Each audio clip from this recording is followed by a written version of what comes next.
Hello, horror lovers. If spine-chilling true stories are your nightly ritual, you've come to the right place. Before we dive into tonight's terrifying true stories, make sure to subscribe to our channel. It means a lot to me. Don't forget to like this video and share where you're watching from in the comments below. Your support helps us bring you the best in real horror storytelling. Turn off your lights, look under your bed. Don't listen to this while sitting in the bathroom. And if you have a weak heart, stop this video now. Let's get into the stories. It was a crisp autumn evening when I first laid eyes on Maplewood Manor. The house stood at the end of a long, winding driveway surrounded by towering oak trees whose leaves had turned vibrant shades of red and gold. I had always been fascinated by old houses, and this one, with its Victorian architecture and imposing presence, was no exception. The manor had been abandoned for years, and rumors about its haunted past only added to its allure. As a freelance writer specializing in historical pieces, I saw this as the perfect opportunity to uncover the truth behind the tales. Little did I know the stories were more than just folklore. I had managed to secure a short-term lease from the distant relatives who inherited the property. They were eager to rid themselves of the burden, and I was equally eager to immerse myself in the history of the manor. I arrived just before sunset, my car loaded with supplies for the next few weeks. The plan was simple: live in the house, document its history, and perhaps even debunk the ghost stories that had scared away so many before me. As I stepped out of the car, the chill in the air sent a shiver down my spine. I grabbed my bags and made my way to the front door. The key turned easily in the lock, and the heavy wooden door creaked open, revealing a dimly lit foyer. Dust particles floated in the air, catching the last rays of sunlight that filtered through the stained glass windows. The interior was a time capsule, with furniture and decor that hadn't been touched in decades. A grand staircase led to the upper floors, and I couldn't resist the urge to explore.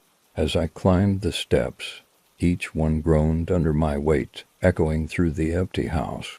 I reached the landing and turned to see a long hallway lined with closed doors. The air was heavy with the scent of age, wood, and something else, something musty and familiar, yet unsettling. I chose a room at the end of the hall, which appeared to be a study. Dust-covered books lined the shelves, and a large oak desk sat in front of a window that overlooked the overgrown garden. I set up my laptop and began to organize my notes, feeling a strange sense of unease that I couldn't quite place. As night fell, the house grew colder. I wrapped myself in a blanket and decided to start my research by reading through some of the old books in the study. Most of them were historical accounts of the area, but one book in particular caught my attention. It was a leather-bound journal, its pages yellowed with age. The handwriting was elegant yet difficult to read, but I managed to make out a few entries. The journal belonged to a woman named Eleanor Maplewood, the original owner of the house. She had lived here in the late 1800s with her husband, Thomas, and their young daughter, Abigail. The entries started out mundane, detailing daily life and social events. But as I read on, the tone grew darker. Eleanor wrote of strange occurrences in the house, footsteps in the hall, and no one was there, whispers in the dead of night, and cold spots that seemed to follow her from room to room. The last entry was particularly disturbing. Eleanor described a night when she awoke to find Abigail standing at the foot of her bed, her eyes wide with terror. The child claimed to have seen a shadow man in her room. Eleanor tried to comfort her daughter, but the next morning Abigail was gone. The journal ended abruptly with no explanation of what happened next. I closed the journal, my heart pounding in my chest. The rational part of my mind told me it was just a story, but a nagging feeling of dread settled over me. I decided to call it a night and headed to the guest room I had chosen earlier. Sleep came fitfully, disturbed by the creaks and groans of the old house. The next few days were uneventful, and I began to settle into a routine. During the day I explored the manor and its grounds, taking notes and photographs. At night I continued to read through Eleanor's journal and other documents I found in the study. The more I learned about the Maplewood family, the more I became convinced that something tragic had indeed happened here. One evening, as I was sitting in the study, I heard a soft thud coming from the hallway. I dismissed it as the house settling, but then it happened again, closer this time. My curiosity got the better of me, and I grabbed a flashlight to investigate. The hallway was dark, and the beam of light cast long, eerie shadows on the walls. I followed the sound to a door at the end of the hall, the door to Abigail's room. I hesitated for a moment before turning the handle. The room was small and sparsely furnished, with a child-sized bed and a wooden chest in the corner. As I stepped inside, the temperature dropped noticeably. I shone the flashlight around the room, but nothing seemed out of place. Just as I was about to leave, I heard a faint whisper, so quiet I almost missed it. "Help me." I spun around, the flashlight shaking in my hand. There was no one there, but the voice had been unmistakable. I backed out of the room and closed the door, my heart racing. I decided to set up a camera in the hallway, hoping to capture any evidence of the paranormal activity that night. As I reviewed the footage, I saw it. A shadowy figure moving slowly down the hallway, stopping in front of Abigail's door. It lingered there for a moment before disappearing into the room. I felt a chill run down my spine as I realized that the stories were true. Maplewood Manor was haunted. Determined to uncover the truth, I delved deeper into the history of the house. I contacted local historians and scoured old newspapers for any mention of the Maplewood family. I discovered that after Abigail's disappearance, Eleanor had become increasingly unstable. She was eventually committed to an asylum, where she spent the rest of her days. Thomas, grief-stricken and unable to cope, took his own life in the house. The more I learned, the more I felt a connection to Eleanor. I decided to perform a séance in the hopes of communicating with her spirit. I set up candles in the study and sat at the desk with Eleanor's journal open in front of me. I closed my eyes and began to speak, calling out to her, "Eleanor, if you can hear me, please give me a sign. I want to help you." For a few moments, nothing happened. Then the temperature in the room plummeted, and I felt a cold hand on my shoulder. I opened my eyes to see the faint outline of a woman standing before me.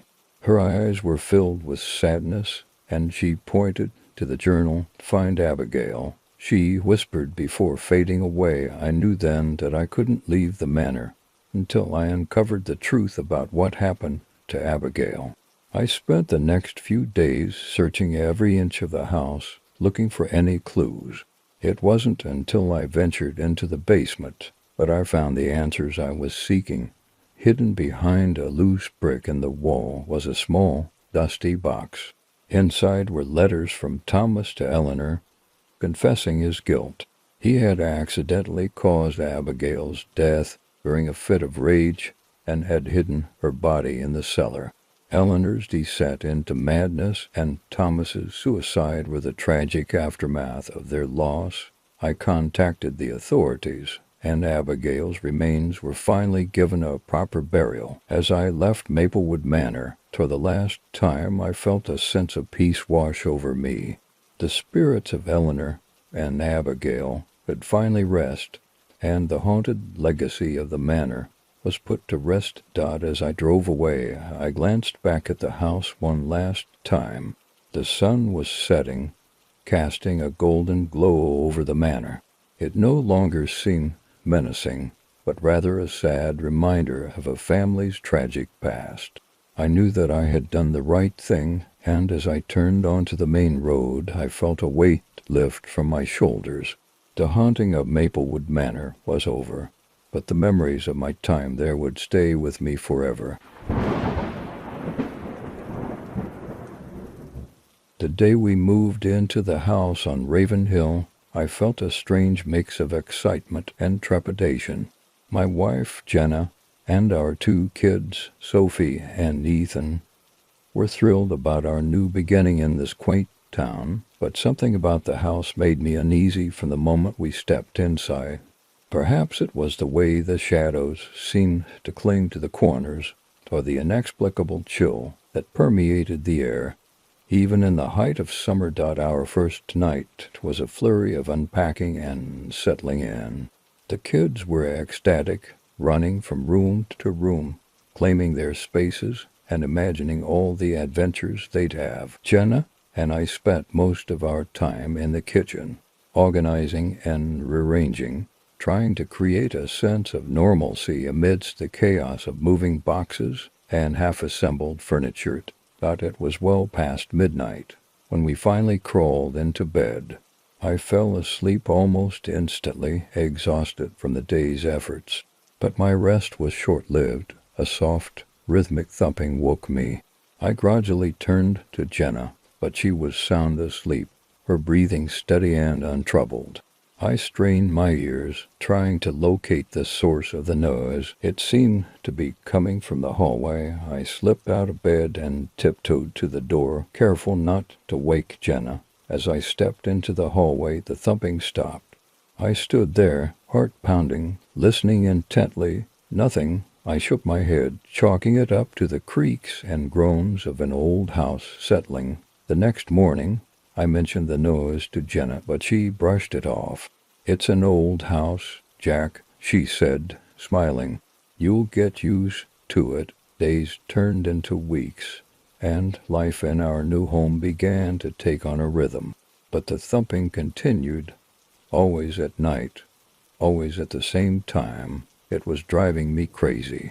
I started staying up late, waiting for it, trying to catch it in the act. But every time I got close, it would stop. One night I decided to follow the sound. It led me down the hallway, past the kids' rooms, and into the basement. The basement door creaked open, and I flicked on the light. The bare bulb cast long shadows across the dusty and finished space. I descended the stairs slowly, each step echoing in the silence. The thumping grew louder as I reached the bottom. It was coming from behind a stack of old boxes left by the previous owners. I moved the boxes aside, revealing a small door I hadn't noticed before. It was old, with rusty hinges and a heavy padlock. I felt a chill run down my spine. What was this door, and why was it locked? I resolved to find the key, but my search of the house turned up nothing. I decided to call the realtor the next day. The realtor, Mrs. Collins, seemed surprised by my question. "A locked door in the basement," she repeated. "I don't recall any such thing. But then again, the house is quite old. Perhaps it was a storage room or a root cellar." Her explanation did little to assuage my curiosity.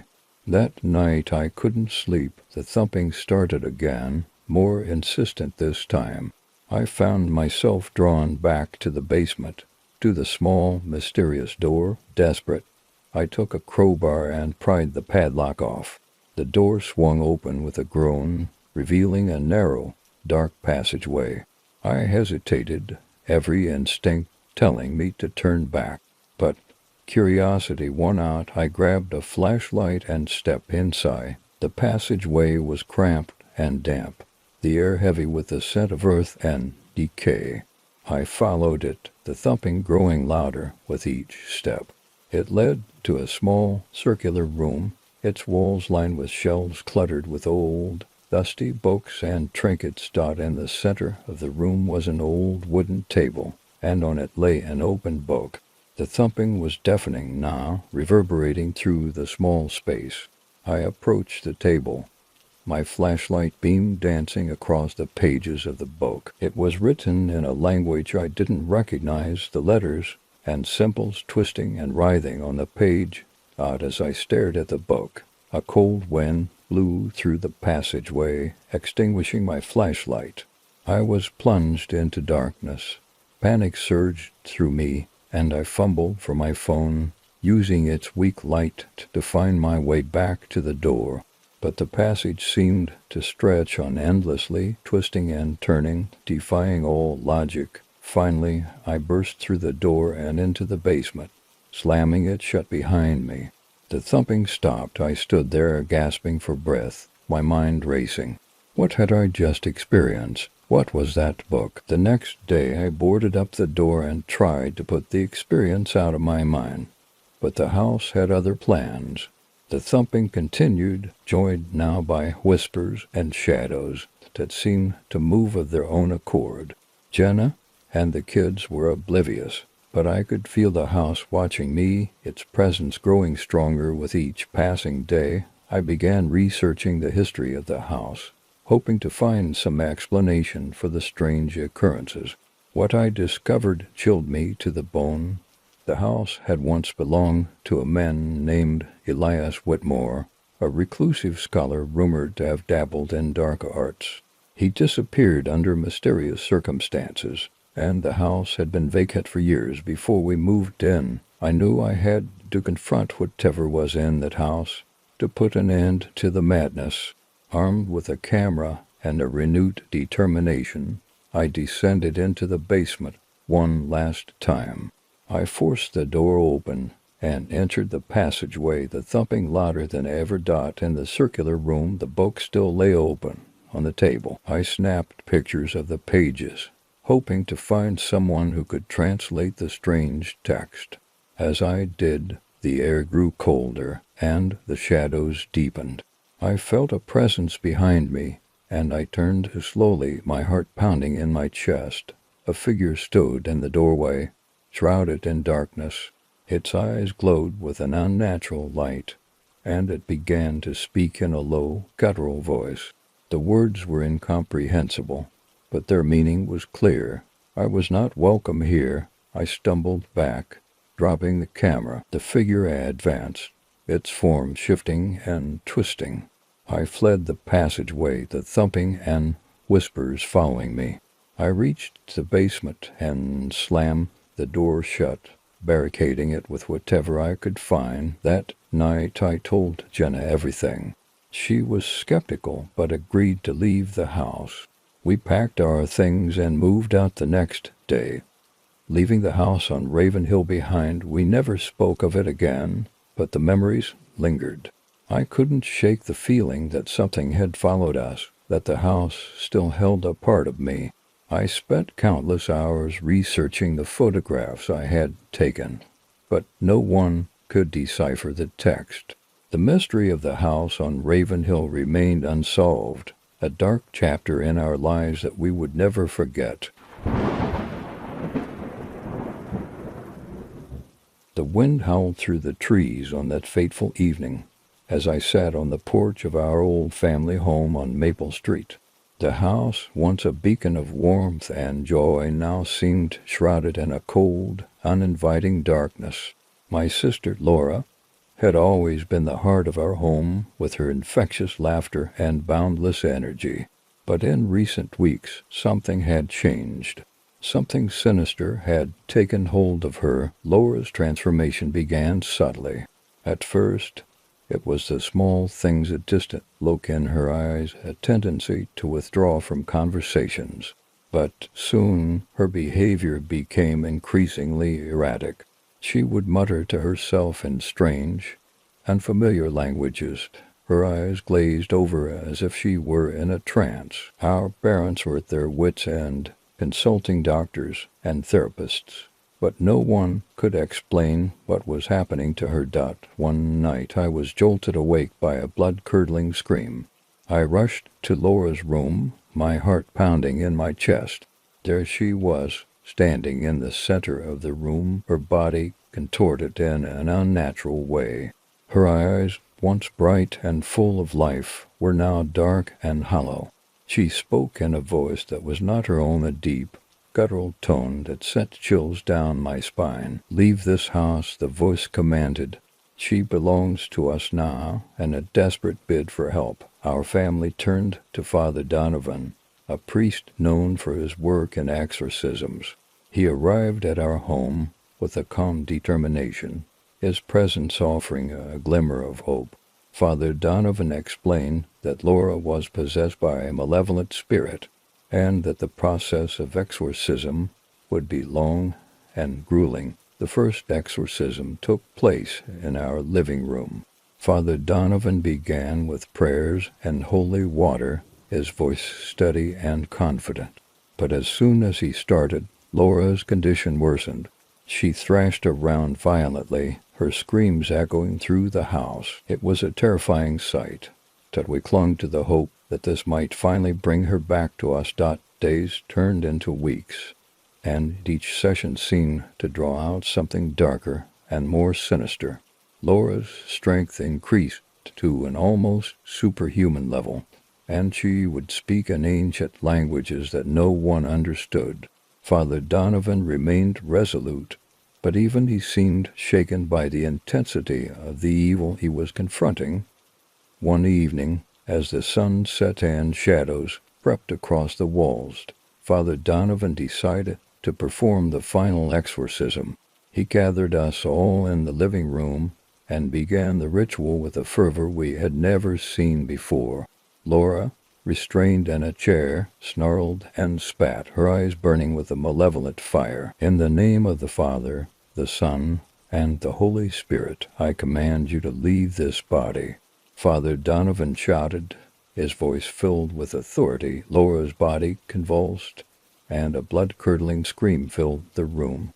For a moment, everything seemed to freeze. Then a dark, shadowy figure emerged from Laura's body, hovering in the air before disappearing into the ether. Laura collapsed, unconscious, but finally free from the torment that had plagued her for so long.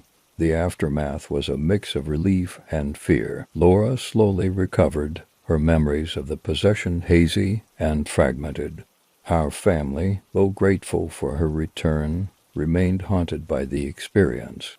We had faced an evil we could barely comprehend, and it had left a permanent mark on our lives. Years later, Laura is a strong, resilient woman, but the shadows of Maple Street linger in our memories.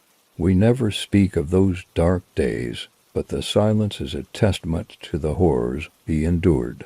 Father Donovan's courage and faith saved us, but the scars of that possession will always be a part of our family's story. The sun was setting behind the dense canopy of the forest as I parked my truck at the edge of the trail. I had always loved the solitude of the woods, the way it embraced you in its quiet, natural beauty. This particular forest, tucked away in the Pacific Northwest, had been my retreat for years. It was a place where I could escape the noise and chaos of everyday life and find peace in the simplicity of nature. I grabbed my backpack and flashlight, ready for a weekend of camping and hiking. As I stepped onto the trail, a sense of calm washed over me. The chirping of crickets and the rustling of leaves in the gentle breeze were the only sounds that accompanied me as I made my way deeper into the forest. After a few hours of hiking, I reached my usual campsite, a small clearing beside a babbling brook. I set up my tent, started a fire, and cooked a simple dinner. As the night grew darker, the stars emerged, twinkling like diamonds in the inky black sky. I sat by the fire, sipping a cup of hot coffee, feeling content and at peace. It was around midnight when I decided to turn in. I doused the fire, crawled into my tent, and quickly fell asleep. The sound of the brook and the cool night air created the perfect lullaby. But my peaceful slumber was abruptly interrupted by a distant, guttural howl that echoed through the forest. I sat up, heart racing, and listened intently. The howl came again, louder this time and closer. It was unlike anything I had ever heard before, deep, resonant, and filled with an almost primal intensity. I grabbed my flashlight and unzipped the tent. Stepping out into the cool night air, the forest was eerily silent, the usual chorus of nocturnal creatures absent. I shone my flashlight around the campsite, but saw nothing unusual. The howl came again, even closer now, sending a shiver down my spine. I decided to investigate, my curiosity outweighing my fear. I followed the sound, my flashlight beam cutting through the darkness. The howl led me deeper into the forest, away from the safety of my campsite. As I walked, I couldn't shake the feeling that I was being watched.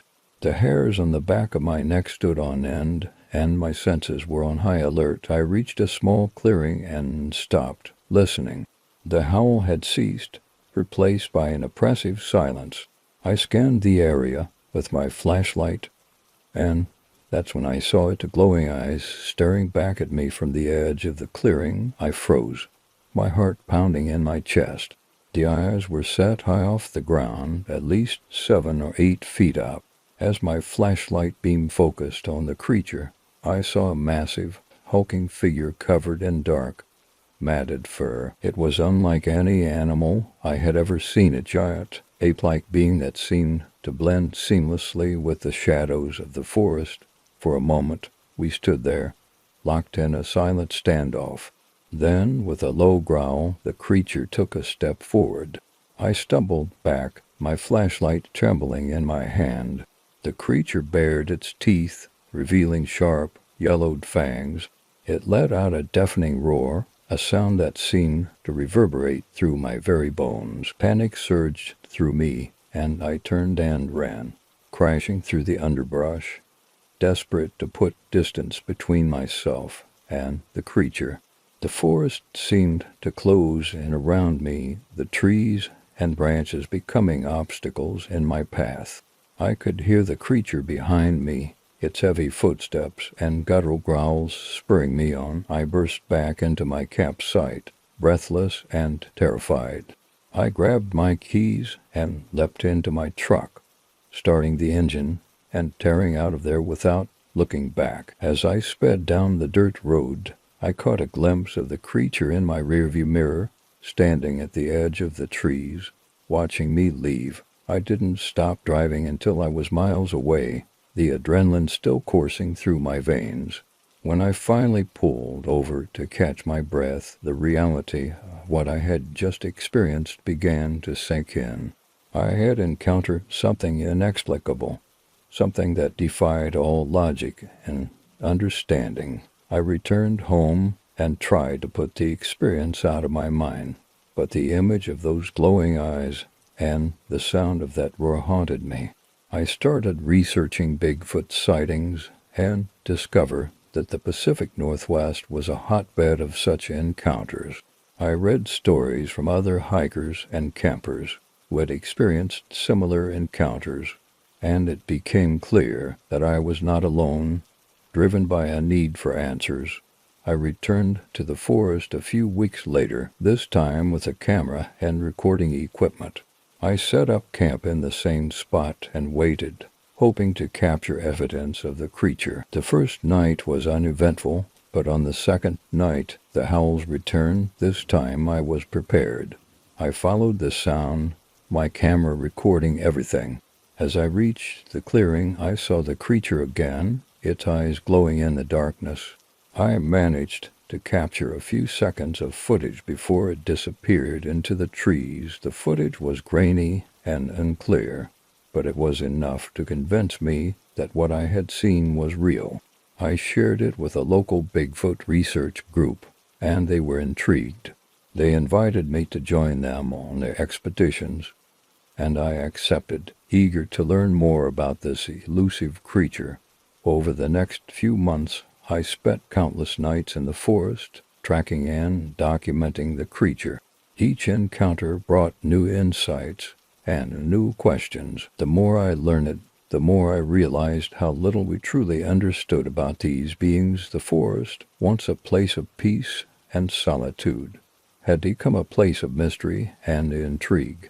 I no longer feared the creature. Instead, I respected it. It was a guardian of the wilderness, a reminder of the untamed beauty and power of nature. To this day, I continue my research, driven by the memory of that first encounter. The forest holds many secrets, and I am determined to uncover them, one howl at a time. The scent of pine was thick in the air as I trudged through the dense forest, my flashlight beam piercing the darkness ahead. The stories of Pine Ridge were well known in our small town, remote area said to be haunted by a monstrous creature known as the Dogman. As a lifelong skeptic, I never put much stock in local legends, but that was before I decided to spend a weekend camping there alone. I had always loved the outdoors, and Pine Ridge was one of the few places where you could truly disconnect from the world. It was isolated, quiet, and teeming with wildlife. As I set up my tent near a small clearing, I couldn't shake the feeling that I was being watched. Dismissing it as pre-camp jitters, I busied myself with preparing dinner and setting up a small campfire. Night fell quickly, and with it came an eerie silence. The usual chorus of nocturnal animals was absent, replaced by an unsettling stillness. I sat by the fire, the warmth of welcome comfort against the chill in the air. My mind wandered back to the stories of the dogmatic creature described as part man, part wolf, with glowing eyes and a blood-curdling howl. It was said to stalk the forests at night, prey on those foolish enough to venture into its territory. A sudden rustling in the bushes snapped me back to reality. I grabbed my flashlight and directed the beam toward the sound, my heart racing. The light revealed nothing but dense underbrush and swaying branches. I shook my head, chiding myself for letting my imagination get the best of me. Hours passed, and the fire began to die down. I decided to call it a night and retreated to my tent. The thin fabric did little to block out the sounds of the forest, but exhaustion soon took over, and I drifted into an uneasy sleep. I awoke to the sound of heavy footsteps outside my tent. My heart pounded in my chest as I lay still, straining to hear. The footsteps were slow and deliberate, crunching the dry leaves underfoot. Whatever it was large. I reached for my flashlight and unzipped the tent just enough to peer outside. In the dim moonlight, I saw a hulking figure standing just beyond the fire pit. It was taller than any man, with broad shoulders and a hunched posture. Its eyes glowed with an unnatural yellow light, reflecting the dying embers of the fire. My breath caught in my throat as the creature sniffed the air, its elongated snout twitching. I froze, my mind racing with fear. The dogman was real. Every instinct told me to stay still, to not draw attention to myself. But the creature turned its head, locking eyes with me. A low growl rumbled from its chest, and it took a step closer. Panic surged through me, and I scrambled to grab my backpack. Without thinking, I flung it at the creature and bolted from the tent. I ran through the forest, branches whipping against my face, my heart pounding in my ears. The sound of the creature's growl echoed behind me, spurring me to run faster. I didn't stop until I reached a small, abandoned cabin deep in the woods. I threw myself against the door, forcing it open, and slammed it shut behind me. The interior was dark and musty, but I didn't care. I crouched in the corner, my breath coming in ragged gasps, and listened. For what felt like an eternity, there was nothing but silence. Then I heard it a scratching at the door, followed by the heavy thud of footsteps. The creature was outside, searching for me. I held my breath, praying it wouldn't find a way in. The scratching grew more insistent, and I could hear the creature's low growl just beyond the door. I glanced around the cabin, my eyes adjusting to the darkness. In the corner, I saw an old hunting rifle mounted on the wall. I crept over and pulled it down, my hands shaking. It was loaded. I positioned myself behind the door, the rifle at the ready. The door creaked as the creature pushed against it. I could see its shadow through the gaps in the wood, its claws scratching at the surface. I took a deep breath, steadying myself, and aimed the rifle at the door. The scent of pine was thick in the air as I trudged through the dense forest, my flashlight beam piercing the darkness ahead. The stories of Pine Ridge were well known in our small town, remote area said to be haunted by a monstrous creature known as the Dogman. As a lifelong skeptic, I never put much stock in local legends, but that was before I decided to spend a weekend camping there alone. I had always loved the outdoors, and Pine Ridge was one of the few places where you could truly disconnect from the world. It was isolated, quiet, and teeming with wildlife. As I set up my tent near a small clearing, I couldn't shake the feeling that I was being watched. Dismissing it as pre-camp jitters, I busied myself with preparing dinner and setting up a small campfire. Night fell quickly, and with it came an eerie silence. The usual chorus of nocturnal animals was absent, replaced by an unsettling stillness. I sat by the fire, the warmth of welcome comfort against the chill in the air. My mind wandered back to the stories of the dogmanic creature described as part man, part wolf, with glowing eyes and a blood-curdling howl. It was said to stalk the forest at night, prey on those foolish enough to venture into its territory. A sudden rustling in the bushes snapped me back to reality. I grabbed my flashlight and directed the beam toward the sound, my heart racing. The light revealed nothing but dense underbrush and swaying branches. I shook my head, chiding myself for letting my imagination get the best of me. Hours passed, and the fire began to die down. I decided to call it a night and retreated to my tent. The thin fabric did little to block out the sounds of the forest, but exhaustion soon took over, and I drifted into an uneasy sleep. I awoke to the sound of heavy footsteps outside my tent. My heart pounded in my chest as I lay still, straining to hear. The footsteps were slow and deliberate, crunching the dry leaves underfoot. Whatever it was large. I reached for my flashlight and unzipped the tent just enough to peer outside. In the dim moonlight, I saw it, a hulking figure standing just beyond the fire pit. It was taller than any man, with broad shoulders and a hunched posture. Its eyes glowed with an unnatural yellow light, reflecting the dying embers of the fire. My breath caught in my throat as the creature sniffed the air, its elongated snout twitching. I froze, my mind racing with fear. The dogman was real.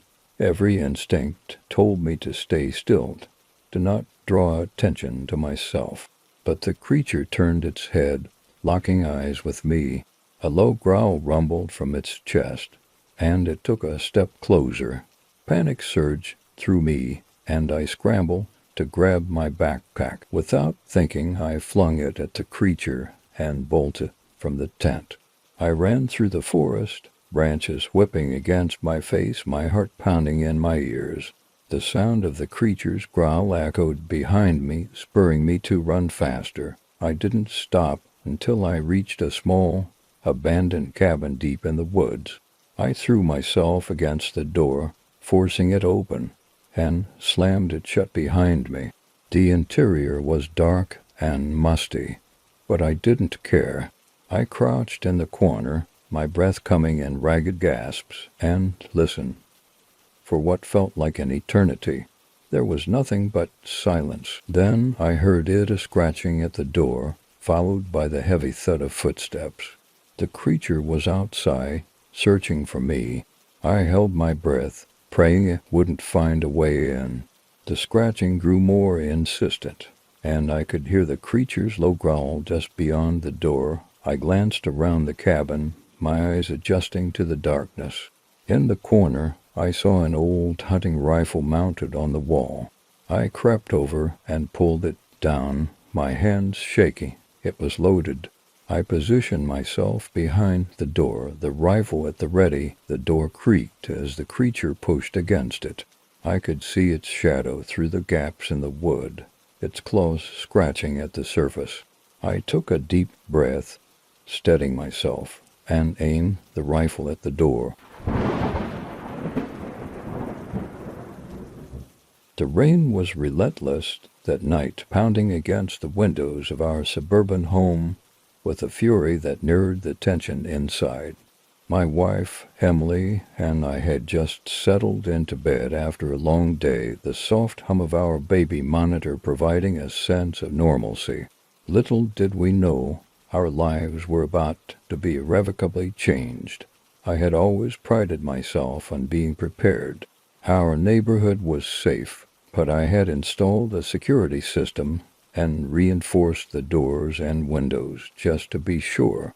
However, nothing could have prepared us for what was about to happen. It was around 2 a.m. when the shrill alarm pierced through the silence, jolting us awake. My heart raced as I grabbed the baseball bat I kept by the bed and motioned for Emily to stay put. The baby monitor showed our son, Lucas, sleeping soundly in his crib, oblivious to the chaos. I crept down the hallway, every nerve on edge. The living room was dark, the only light coming from the flashing security system. I could hear the muffled sound of footsteps outside the door. Someone was trying to break in. Stay back. I shouted, hoping my voice would deter them. But the footsteps grew louder, and then, with a deafening crash, the front door splintered open. 2 figures dressed in black stormed into the house, their faces obscured by ski masks. "Get on the ground." One of them barked, brandishing a gun. My hands shook as I dropped the bat and raised my hands in surrender. Emily screamed from the bedroom, and I could hear Lucas beginning to cry, "Please, we have a baby," I pleaded, trying to keep my voice steady. "Take whatever you want. Just don't hurt us." The second intruder, taller and more imposing, grabbed me by the collar and shoved me to the floor. He pressed the gun to my temple, the cold metal biting into my skin. "Where's the safe?" he demanded. I stammered, "We don't have a safe. Please, just let us go." The man snarled and kicked me in the ribs, sending waves of pain through my body. "Don't lie to me," he growled. "Where's the money?" Emily's cries grew louder as she tried to calm Lucas. The other intruder stormed into the bedroom, and I could hear Emily's desperate pleas as he ransacked the room. "Please," I begged, "just let us go.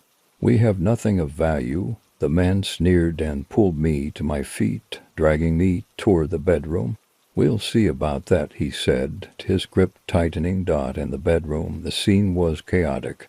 Clothes were strewn everywhere, drawers pulled out and emptied. Emily was huddled in the corner, clutching Lucas to her chest. The intruder riffled through our belongings, growing increasingly agitated. "There's nothing here," he shouted, his voice filled with frustration. He turned to his partner, who still had the gun trained on me. "Let's get out of here," but the man with the gun shook his head.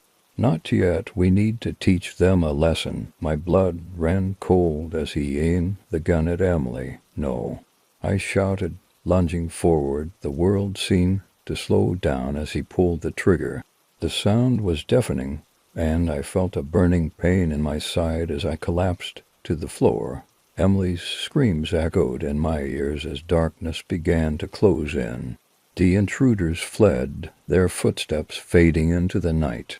I struggled to stay conscious, my vision blurring as Emily's tear-streaked face hovered over me.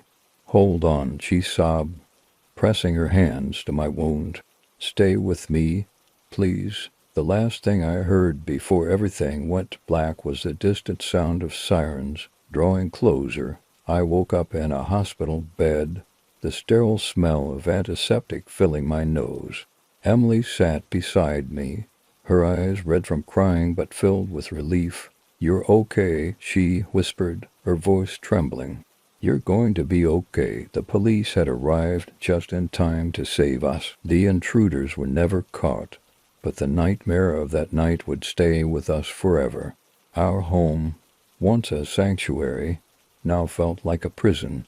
The security system that had failed us was replaced with bars on the windows and new locks on the doors. Lucas was too young to remember what had happened, but Emily and I would never forget. The scars, both physical and emotional, were a constant reminder of the terror we had faced. We became more vigilant, more cautious, but the sense of safety we once took for granted was gone. Every creak of the house, every shadow in the dark, brought back the memories of that night. We learned to live with the fear, to find strength in each other, but the trauma left a mark, one that would never fully heal. Our neighborhood rallied around us, offering support and comfort. But deep down, we knew that the true sense of security we once had would never return. We had faced the darkness and survived, but it had changed us in ways we were still learning to understand. It was a quiet Tuesday night, and I was driving my usual route through the city. The streets were nearly deserted, the occasional car passing by as I cruised along. Being a taxi driver in a small town had its perks, mainly the peace and solitude that came with the night shift. Most of my fares were regulars or late-night revelers needing a ride home after a few too many drinks. But tonight was different. Tonight I would encounter something that would change my life forever. Around midnight I received a call from dispatch. A fare was waiting at the old train station on the outskirts of town. I acknowledged the call and headed in that direction. The train station had been abandoned for years, a relic of a bygone era when trains were the primary mode of transportation.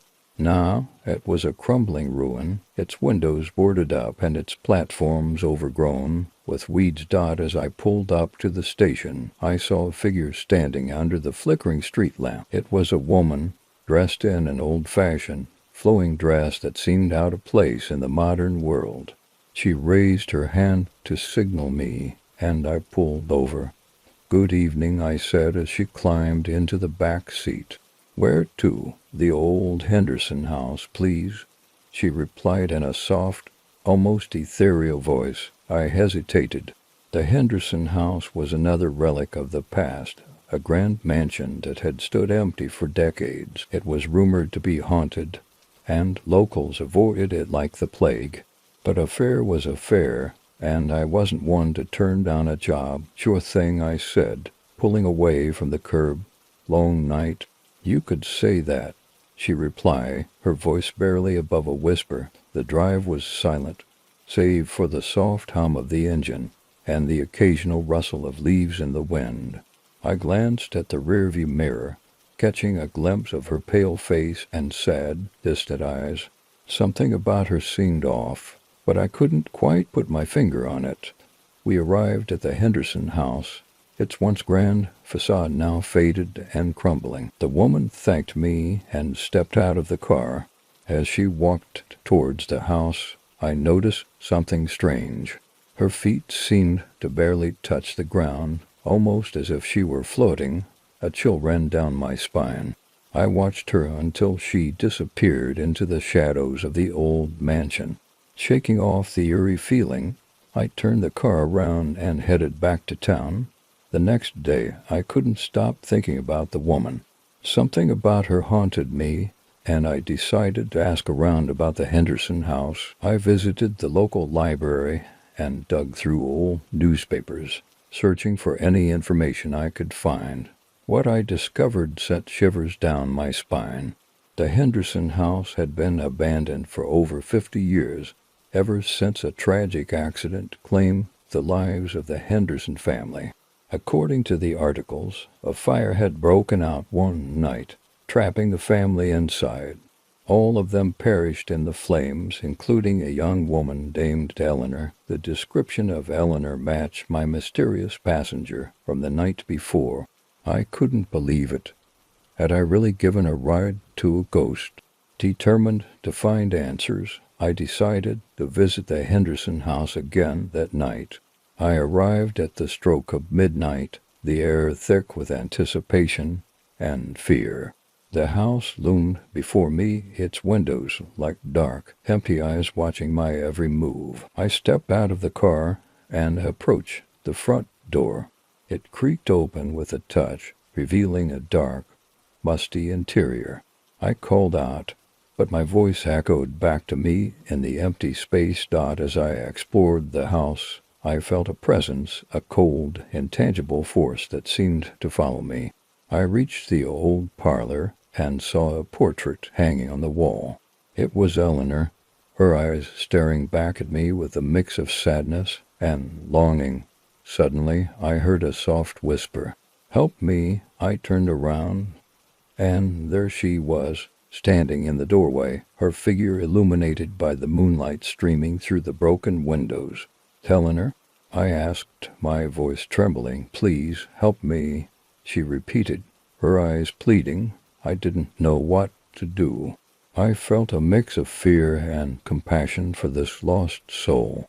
"How can I help you?" I asked. "Find my locket," she said. "It's the only thing that can set me free." I nodded, determined to help her. I searched the house, finally finding the locket in a charred jewelry box in what must have been her bedroom. I returned to the parlor and handed it to her. As soon as she took the locket, her form began to shimmer and fade. "Thank you," she whispered before disappearing completely. I stood there, stunned, the locket still warm in my hand. The house felt different now, lighter, as if a weight had been lifted. I left the Henderson house, feeling a sense of peace. I knew that Eleanor had finally found rest, and I had played a part in her release. The experience changed me. I continued my work as a taxi driver, but I was more attuned to the stories and histories of my passengers. I realized that everyone, living or dead, had a story to tell, and sometimes all they needed was someone to listen. The house on Oak Street had stood vacant for years, a dilapidated relic of a bygone era. It had always been a source of curiosity and fear in our quiet town, with whispered stories of hauntings and strange occurrences. When my wife, Jessica, and I bought it, we saw potential a chance to restore a piece of history and make it our own. Little did we know we were inviting something far more sinister into our lives. The renovations began smoothly. We stripped away years of neglect, uncovering the house's former glory. It was during one of these early days, while clearing out the attic, that I first felt a creeping sense of unease, as if I were being watched. The attic was filled with old furniture and boxes, dust dancing in the beams of sunlight filtering through the small windows. As I moved a heavy trunk, I heard a soft creak behind me. I turned, expecting to see Jessica, but the attic was empty. Shaking off the feeling, I continued my work, chalking it up to the house's old bones settling. Weeks went by and the renovations progressed, but the feeling of being watched persisted. Jessica and I would hear footsteps above us at night, slow and deliberate, but when we checked, the attic was always empty. Our cat, Whiskers, seemed especially disturbed, often staring at the attic door and hissing at nothing. One night, as I lay in bed, I heard a faint whispering sound. I strained to listen, but the words were indecipherable. I got up, flashlight in hand, and made my way to the attic. The door creaked open, revealing the dark, musty space. I scanned the room, the beam of my flashlight cutting through the darkness, but found nothing. I was about to turn back when I noticed something strange. A section of the attic floor seemed newer than the rest, as if it had been recently repaired. Curiosity piqued. I pried out the floorboards, revealing a small compartment below. Inside was a leather-bound journal, its pages yellowed with age. I brought the journal downstairs and showed it to Jessica. Together, we began to read. The entries were written by a man named Thomas, who had lived in the house over a century ago. His writing spoke of a series of strange events, unexplained noises, missing items, and the feeling of being watched. The final entry was the most chilling. I fear there is someone else here, an uninvited guest. I hear them at night, moving through the attic. I cannot stay here any longer. As we read, the temperature in the room seemed to drop. A cold breeze brushed past us, and whiskers hissed her for standing on end. The house felt different, more oppressive, as if it were alive and aware of our discovery. That night, the footsteps in the attic were louder than ever. Jessica and I lay in bed, holding each other, too scared to move. The whispers were clearer now, repeating the same phrase over and over. Get out. The next morning, we called a paranormal investigator. She arrived with an array of equipment and a calm demeanor that belied the fear we felt. She spent hours in the attic, recording sounds and taking readings. When she finally emerged, her face was pale. There is definitely a presence here, she said. It seems to be tied to the attic. Whatever it is, it's not happy that you're here. She recommended a cleansing ritual, something to help the spirit move on. Desperate for peace, we agreed. That evening, she performed the ritual, burning sage and chanting prayers. The atmosphere in the house grew tense, as if the very walls were resisting her efforts. As the ritual reached its climax, a loud crash echoed from the attic. We all rushed up to find the room in disarray, the journal lying open on the floor. The investigator picked it up, her eyes widening as she read the new, hastily scrawled entry. Leave now or face the consequences. Terrify Jessica, and I decided to spend the night in a hotel. As we packed, the whispers grew louder, more insistent. Get out, get out, get out. We fled the house, leaving behind our dreams of renovation. The next day, we put it up for sale, eager to be rid of the place. But the house on Oak Street had other plans. No one would buy it, and potential buyers reported feeling an overwhelming sense of dread the moment they stepped inside. Eventually, the house was condemned and scheduled for demolition. On the day the bulldozers arrived, Jessica and I watched from a safe distance. As the machines tore into the walls, we heard a final, anguished scream, a sound that seemed to come from the very soul of the house itself. The house on Oak Street is gone now, replaced by an empty lot.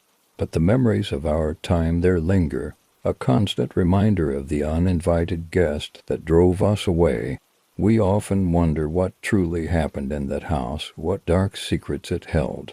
But one thing is certain, some places are better left undisturbed. The sun was setting over Pine Ridge National Park, casting long shadows across the dense forest. As the head park ranger, I had grown accustomed to the tranquility and beauty of these woods, but that evening something felt off. The air was heavy with an unsettling stillness, and the usual sounds of wildlife were eerily absent.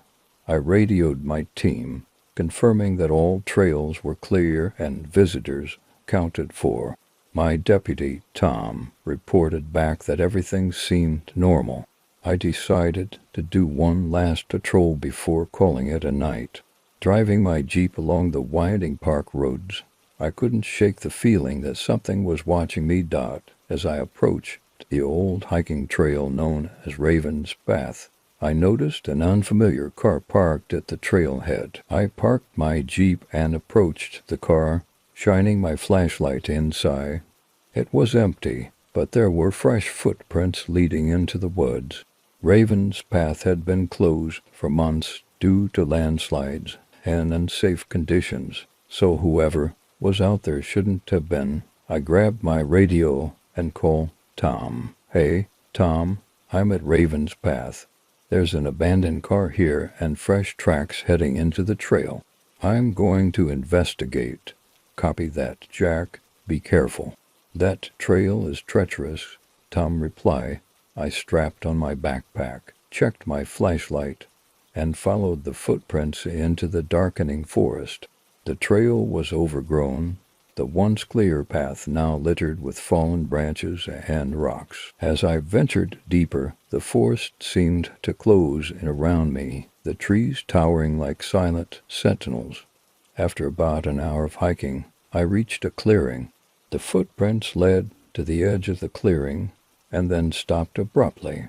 I shone my flashlight around, but there was no sign of anyone. The air grew colder, and a sense of unease washed over me. Suddenly, a chilling scream echoed through the trees.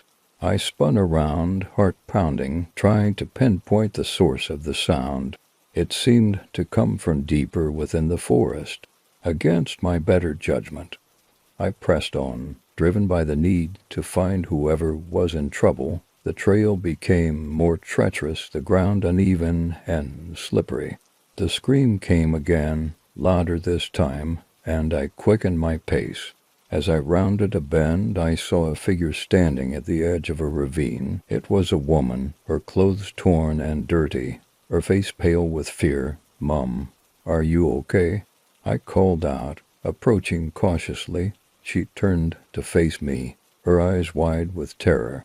"Please help me," she whispered. I reached out to her, but before I could touch her, she vanished into thin air. I stood there, stunned, my mind struggling to comprehend what I had just seen. Was she a ghost? A hallucination? I radioed Tom again. "Tom, I just saw a woman on Raven's Path. She looked terrified, but she vanished before I could reach her. Have there been any reports of missing persons recently?" Tom's voice crackled over the radio. "No recent reports, Jack.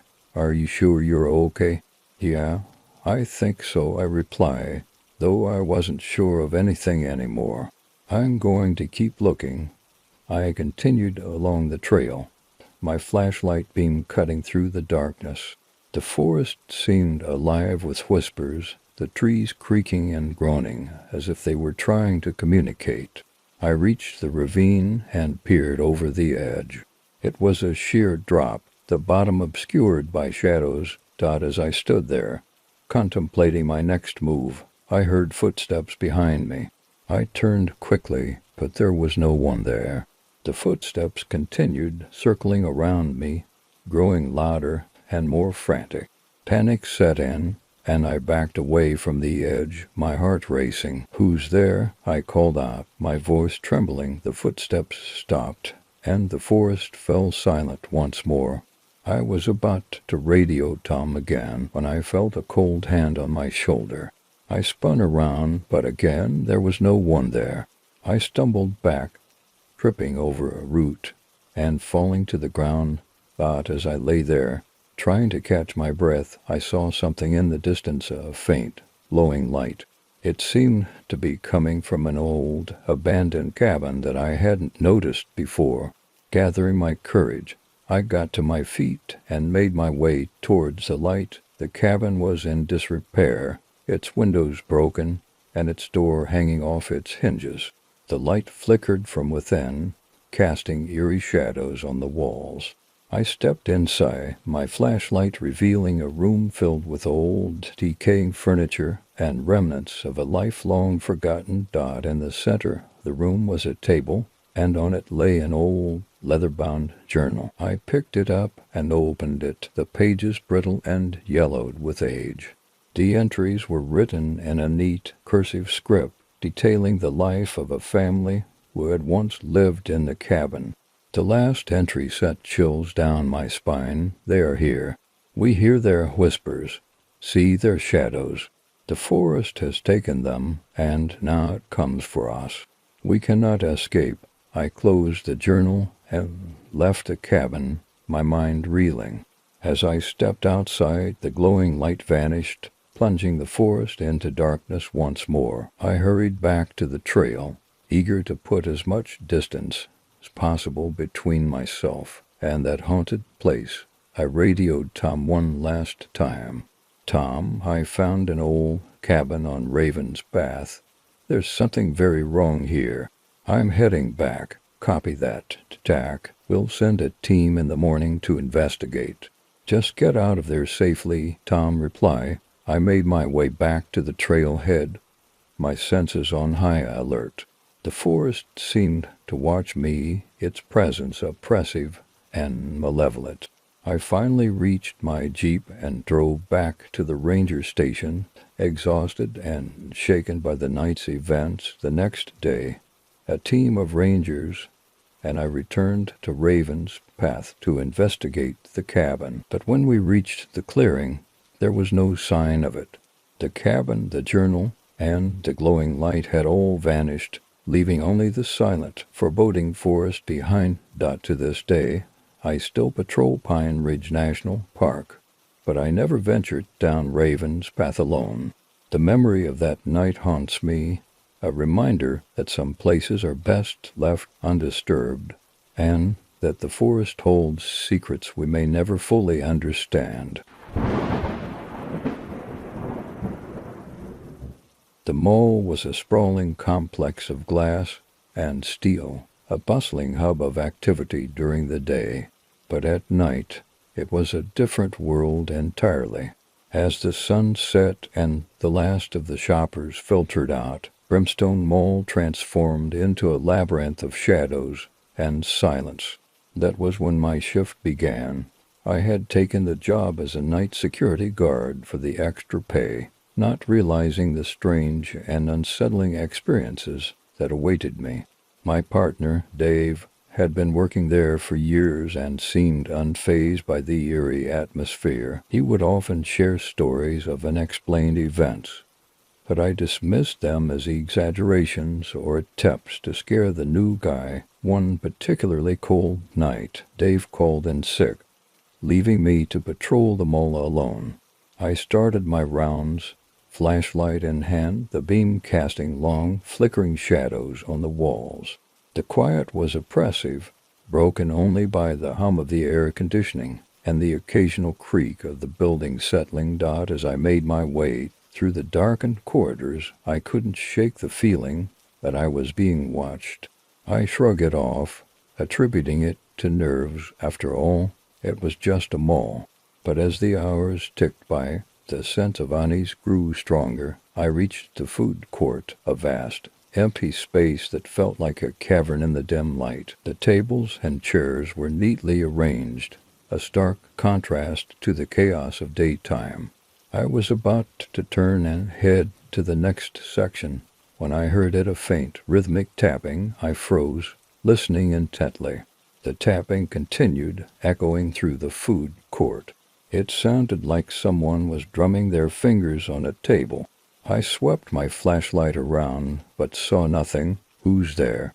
I called out, my voice sounding hollow and small in the vast space. There was no response, just the steady tap, tap, tap. My heart pounded in my chest as I approached the source of the sound. The tapping grew louder, more insistent. I reached a table in the center of the food court and found nothing but an abandoned soda cup and some crumpled napkins. Suddenly, the tapping stopped. The silence was deafening. I stood there, flashlight shaking in my hand, trying to make sense of what I had heard. Just as I was about to leave, a cold breeze brushed past me, sending a chill down my spine. The hairs on the back of my neck stood up, and I spun around, expecting to see someone or something standing behind me, but there was nothing. I quickly finished my rounds and returned to the security office, eager to escape the oppressive darkness. The office was small and cramped, filled with monitors displaying grainy footage from the mall's security cameras. I settled into my chair, trying to calm my racing heart. As I scanned the monitors, something caught my eye. On one of the screens, I saw movement in the toy store. A figure, barely visible in the shadows, was walking through the aisles. My blood ran cold. The mall was supposed to be empty. I grabbed the radio and called for backup, but there was no answer. Dave's absence weighed heavily on me as I realized I would have to investigate alone. I steeled myself and headed toward the toy store, flashlight at the ready. The store was a maze of shelves and displays, filled with stuffed animals, dolls, and action figures. The air was thick with the scent of plastic and fabric softener. I moved cautiously, my footsteps echoing on the linoleum floor. The sense of being watched returned, stronger than ever. As I turned a corner, I saw a figure standing at the end of the aisle, half hidden in the shadows. It was tall and gaunt, its features obscured by darkness. "Hey," I called out, my voice trembling. "This area is off limits. Show yourself." The figure didn't move. I took a step closer, my flashlight beam revealing more of its form. It was wearing tattered clothes, its face pale and expressionless. My heart pounded as I realized this was no ordinary intruder. Suddenly, the figure lunged at me, moving with unnatural speed. I stumbled backward, barely managing to keep my footing. The flashlight slipped from my grasp, clattering to the floor and plunging the aisle into darkness. I fumbled for my radio, but before I could call for help, a cold hand clamped down on my wrist.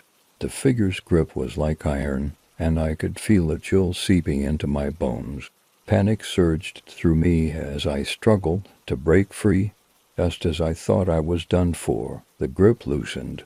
I scrambled to my feet, heart racing, and grabbed the flashlight. I swung the beam around, but the figure was gone. The aisle was empty, save for the rows of silent, staring toes. I didn't wait to see if it would return. I bolted out of the store and back to the security office, slamming the door shut behind me. My hand shook as I locked it and sank into the chair, trying to catch my breath. The rest of the night passed in a blur of fear and paranoia. Every creak, every shadow seemed to hold some new terror. When dawn finally broke and the morning shift arrived, I was a wreck. I told my supervisor what had happened, but he dismissed it as a hallucination brought on by exhaustion. I quit the next day. Years have passed since that night, but the memory still haunts me. I never found out what that figure was, or why it had chosen to appear to me. Brimstone Mall has since been renovated, and is as bustling as ever during the day. But I can't help but wonder what lurks in the shadows. When the lights go out and the doors are locked, the night shift at Brimstone Mall is one I will never forget. I learned that some places hold secrets best left undisturbed, and that sometimes the things that go bump in the night are all too real. The faded, weather-beaten sign at the entrance read Glenview Asylum, and I couldn't help but feel a chill run down my spine as I approached the abandoned building. I had heard the stories growing up, tales of strange noises, ghostly apparitions, and a tragic past that seemed to cling to the crumbling walls like a dark, lingering shadow. As a freelance journalist, I was always on the lookout for compelling stories, and the haunted Glenview Asylum was too intriguing to resist. Armed with my camera, voice recorder, and a notebook, I stepped through the rusted gates, my footsteps echoing in the eerie silence. The asylum had been closed for over 50 years, its patients long gone and its halls left to decay. But the locals still whispered about the place, claiming it was cursed, haunted by the spirits of those who had suffered within its walls. Determined to uncover the truth, I pushed open the heavy wooden door and stepped inside. The air was stale and thick with the scent of mold and decay. Dust particles danced in the weak sunlight filtering through broken windows. The once sterile white walls were now stained and peeling, revealing layers of neglect and abandonment. I walked down the main corridor, the sound of my footsteps amplified in the oppressive silence. As I explored, I couldn't shake the feeling that I was being watched. The hair on the back of my neck stood on end, and every creak and groan of the old building set my nerves on edge. I reached what appeared to be the main office, its door hanging off its hinges.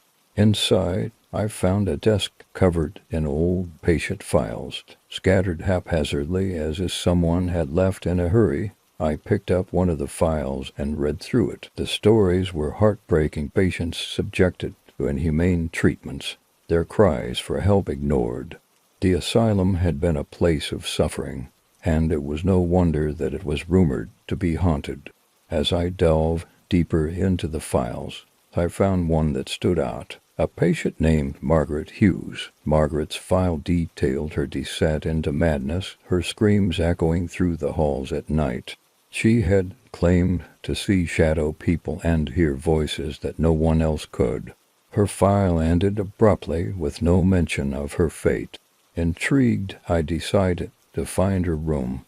Hoping to uncover more about her story, I navigated the labyrinthine corridors, finally reaching the wing where Margaret's room was located. The door was ajar, and I pushed it open cautiously. The room was small and sparsely furnished, the bed frame rusted, and the mattress long gone. A broken mirror hung on the wall, its cracked surface reflecting a distorted version of reality. I took out my voice recorder and began documenting my findings. "This is Margaret Hughes' room," I said, my voice trembling slightly. "She claimed to see shadow people and hear voices. Her file ends abruptly, and there's no record of what happened to her." As I spoke, I heard a faint whisper.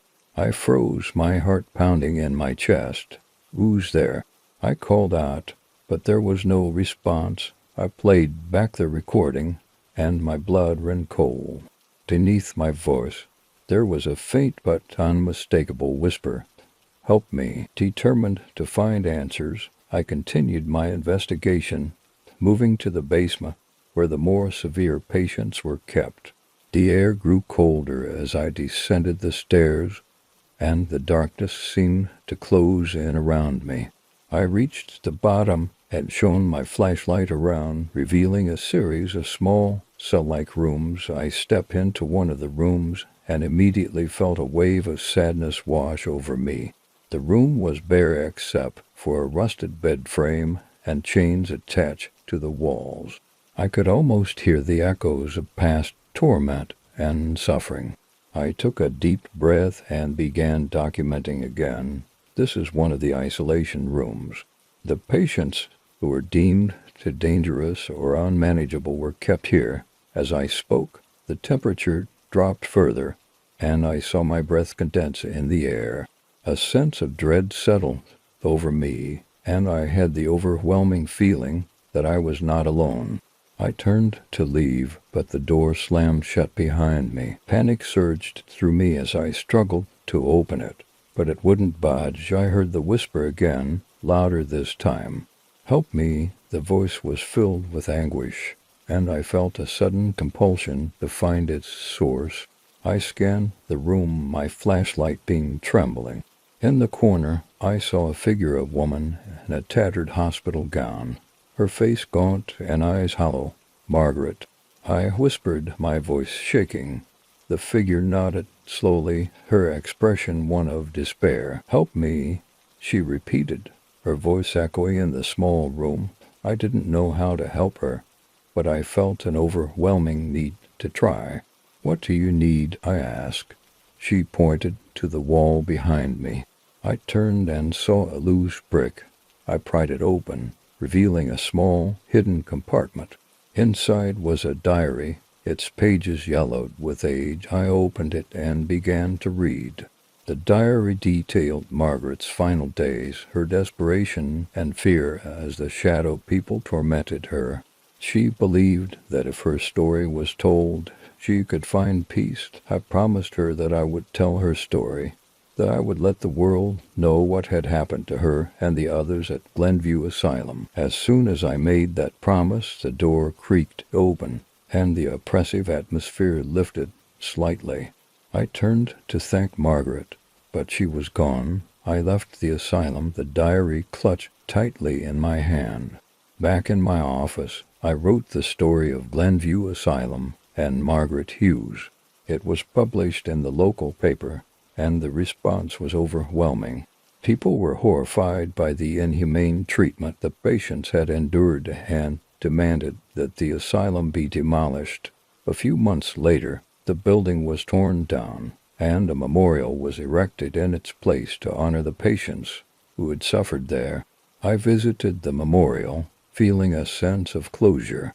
I had kept my promise to Margaret, and I hoped that she had finally found peace. The experience changed me. I continued to seek out stories of haunted places and restless spirits, but I did so with a new sense of purpose. I wanted to give a voice to those who had been silenced, to uncover the truth and ensure that their stories were never forgotten. It was supposed to be a weekend of adventure and bonding. My friends and I had planned this camping trip for months, eager to escape the hustle and bustle of city life and immerse ourselves in nature. The forest, with its towering trees and serene lakes, seemed like the perfect place to unwind. Little did we know we were walking into a nightmare. We arrived at the campsite late in the afternoon, the sun casting long shadows across the forest floor. There were 6 of us: Tom, Sarah, Mike, Jenny, Lisa, and me. We set up our tents and built a fire, the crackling flames a welcome source of warmth in the cooling air. Laughter and stories filled the evening, and as darkness fell, the forest seemed to wrap us in a cocoon of tranquility. As the night deepened, the sounds of the forest became more pronounced. The rustling of leaves, the distant hoot of an owl, and the occasional snap of a twig. We were miles away from civilization, and the isolation was both thrilling and unsettling. Around midnight, we decided to call it a night. We extinguished the fire and retreated to our tents. I shared a tent with Tom, my childhood friend, and the one who had suggested this trip in the first place. As we settled into our sleeping bags, the weight of the day's activities began to take its toll, and I quickly drifted off to sleep. I awoke to a strange sound, a low, guttural growl that sent a chill down my spine. I lay still, straining to listen. The sound came again, closer this time. I nudged Tom, who gradually opened his eyes. "Did you hear that?" I whispered. He nodded, his eyes wide with fear. "What was that?" We unzipped the tent and peered out into the darkness. The fire had died down to glowing embers, casting an eerie light on the surrounding trees. The growl came again, this time followed by the sound of footsteps, heavy and deliberate, crunching on the forest floor. We grabbed our flashlights and crept out of the tent. The others were already awake, huddled together and looking equally terrified. "What's going on?" Sarah asked, her voice shaking. Before we could answer, a figure emerged from the trees. It was tall and gaunt, its eyes glowing in the beam of our flashlights. Its skin was pale and stretched tight over its bones, and its mouth was twisted into a grotesque grin. It took a step toward us, and we instinctively backed away. "Run!" Mike shouted, and we bolted into the forest, our flashlights bouncing wildly as we stumbled over roots and underbrush. The sound of the creature's growls and footsteps followed us, growing louder with each passing moment. We ran until our lungs burned and our legs felt like they would give out. We stopped in a small clearing, gasping for breath and looking around frantically. "Where's Tom?" Jenny asked, panic in her voice. I looked around, my heart sinking. Tom was nowhere to be seen. "We have to go back," I said, my voice trembling. "We can't leave him." Reluctantly, we turned back, moving cautiously through the forest. The growls had stopped, but the silence was even more unnerving. As we approached the campsite, we saw the creature again, standing over Tom's motionless body. "Tom!" I screamed. Rushing forward, the creature turned its gaze toward me, its eyes filled with a malevolent intelligence. It let out a bone-chilling howl and lunged at us. We scattered, running in different directions. I didn't stop until I reached a stream, the sound of rushing water masking the pounding of my heart.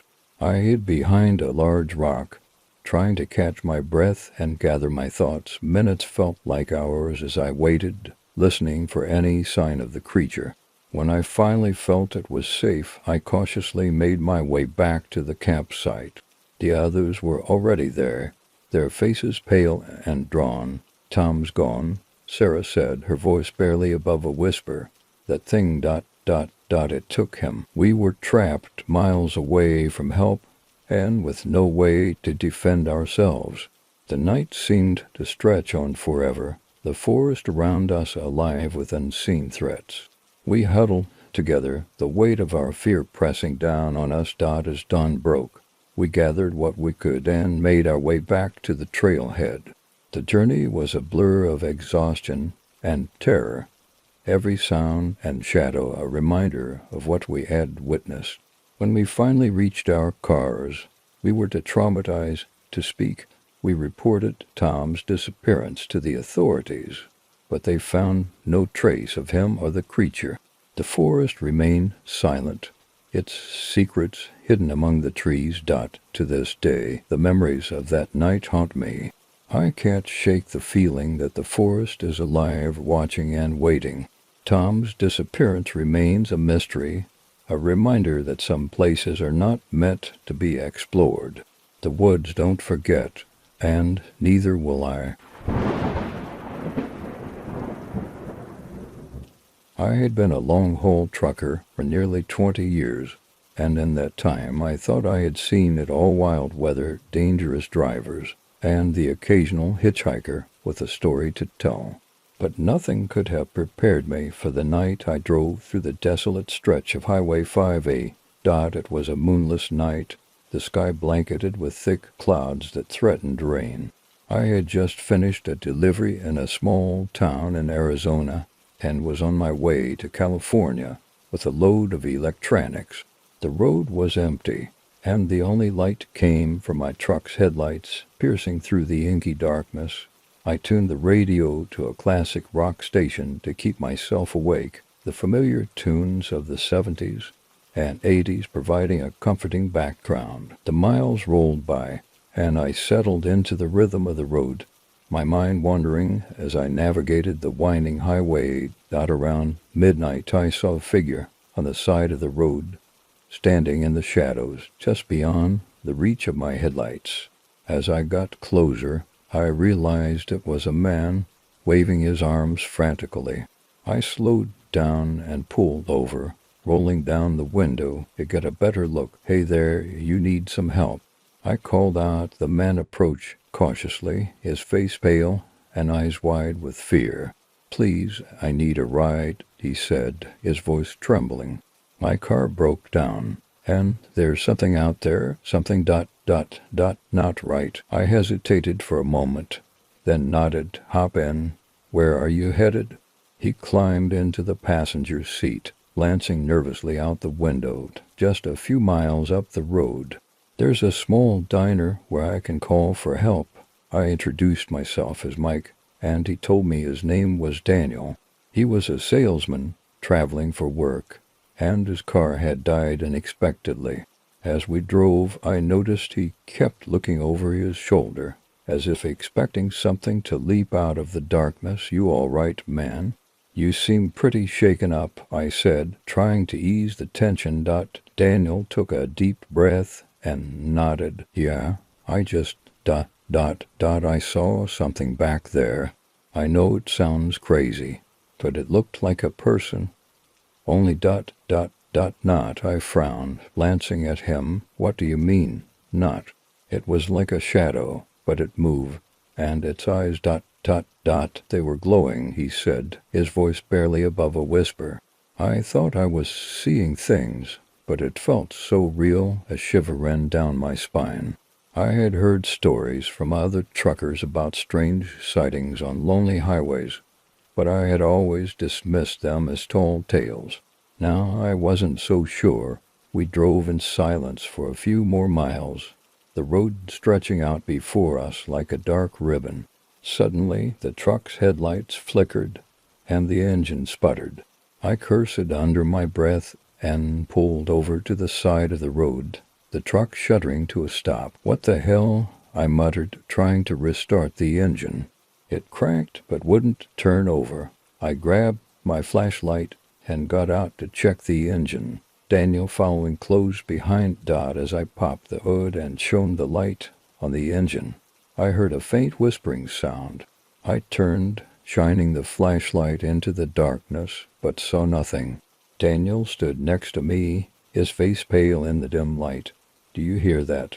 he asked, his voice trembling. I nodded, the whispering growing louder, more distinct. It sounded like multiple voices, speaking in hushed, urgent tones.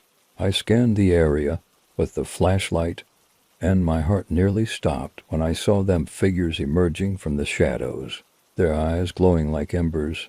"Get back in the truck," I shouted, slamming the hood shut and running towards the cab. Daniel was right behind me, and we scrambled inside, locking the doors. The figures surrounded the truck, their faces indistinct, but their eyes burning with an eerie light. The whispering grew louder, a cacophony of voices that seemed to penetrate the very walls of the truck. I fumbled for the ignition, praying the engine would start. The truck roared to life, and I floored the gas pedal, the tires squealing as we sped away from the figures. They gave chase for a few moments, then faded into the darkness, their whispers lingering in the air. We drove in silence for a while, the tension in the cab palpable. Finally, we saw the lights of the diner up ahead, a beacon of safety in the night. I pulled into the parking lot, and we both sat there for a moment, trying to catch our breath. Daniel turned to me, his face still pale. "What the hell were those things?" "I don't know," I admitted, my hands still shaking. "But I don't think we're supposed to know." We got out and went inside the diner, the bright lights and the smell of coffee a welcome relief from the terror we had just experienced. The waitress greeted us with a smile, and we found a booth in the back, both of us too shaken to speak. After a few minutes, Daniel managed to call a tow truck for his car. We exchanged phone numbers and promised to keep in touch, though I doubted either of us would forget what had happened that night. As I drove away from the diner, I couldn't shake the feeling that I had glimpsed something beyond our understanding, something that lurked in the shadows of the lonely highways. I continued my route, but every time I saw a figure on the side of the road, I couldn't help but feel a shiver of fear. The experience changed me. I became more cautious, more aware of the strange and inexplicable things that could happen on the open road. And every time I drove through that stretch of Highway 58, I made sure to keep my eyes on the road and my mind on the task at hand, never stopping for anything or anyone that seemed out of place. Growing up in the small town of Timber Ridge, nestled deep in the Appalachian Mountains, I had always felt a deep connection to the wilderness. My father had been a park ranger, and from a young age he taught me the ways of the forest. I knew every trail, every hidden stream, and every sound that the woods could make. but nothing could have prepared me for the terror that lurked in those familiar trees. It was a crisp autumn evening when the first signs of trouble appeared. My friends Jake and Emma and I had planned a weekend camping trip to celebrate the end of the school year. We set up our campsite near a secluded lake, surrounded by towering pines that whispered in the breeze as the sun dipped below the horizon. We gathered around the campfire, roasting marshmallows and sharing stories. As night fell, the forest came alive with the sounds of nocturnal creatures, the hoot of an owl, the rustle of leaves, and the distant howl of a coyote. But there was something else, a low, guttural growl that sent shivers down my spine. I dismissed it as my imagination, but Jake and Emma had heard it too. "Did you hear that?" Emma asked, her voice tinged with unease. "Probably just a coyote," Jake replied, though his eyes betrayed his doubt. We tried to shake off the feeling of dread and continued our evening, but the growl came again, louder and closer this time. I grabbed a flashlight and shone it into the darkness, the beam cutting through the trees. For a moment I saw nothing. Then two glowing eyes appeared, reflecting the light. "Guys, we should get inside the tent," I said, trying to keep my voice steady. We hurried into the tent, zipping it up tightly. The growls grew louder, and we could hear something moving outside, heavy footsteps crunching on the forest floor. I held my breath, straining to listen. Whatever it was circling our campsite. Hours passed in tense silence. The footsteps eventually faded, but the sense of unease lingered. None of us slept that night, and as dawn broke, we emerged from the tent, exhausted but relieved to see the first light of day. We decided to cut our trip short and head back to town. As we packed up, I couldn't shake the feeling that we were being watched. We hiked back to the trailhead, the forest eerily quiet around us. Just as we were about to reach the car, we heard it again, a bone-chilling howl that echoed through the trees. Jake and Emma looked at me, their faces pale. "Let's get out of here," Jake said, his voice trembling. We piled into the car and sped away, the sense of relief palpable as the town came into view. But that night the nightmares began. I dreamt of the glowing eyes and the growls, the sense of being hunted, and I wasn't the only one. Jake and Emma both called me the next day, describing similar dreams, determined to find answers. I visited my father. He listened quietly as I recounted our experience, his face growing more serious by the minute. "There's an old legend around here," he said finally, "about a creature called the Dogman, half man, half elf. They say it roams these woods, hunting anyone who trespasses on its territory." I laughed nervously. "Come on, Dad, that's just a story." He shook his head. "I've seen things in these woods, things I can't explain. Be careful, son." Despite his warning, I couldn't let it go. I had to know if there was any truth to the legend. I did some research and found accounts of sightings dating back decades, all describing the same creature. The descriptions varied, but the fear was consistent. A few weeks later, I convinced Jake and Emma to return to the campsite with me. We were armed with more than just flashlights this time.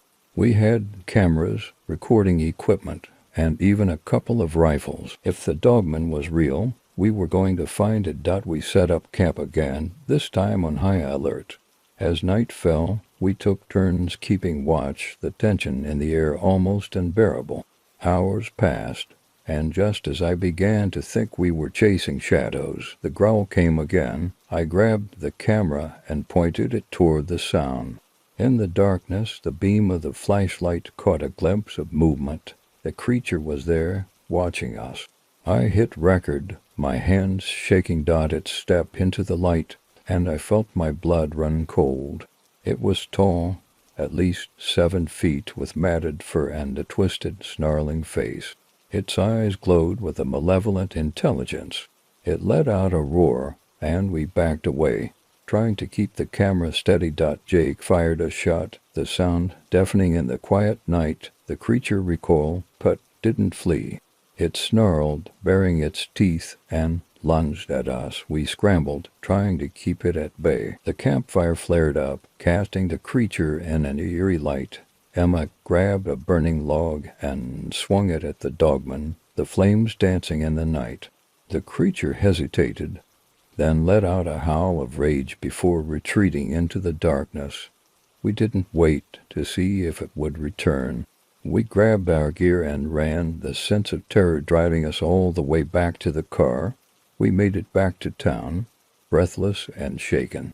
The footage we captured was blurry and inconclusive, but it was enough to convince us that the dogman was real.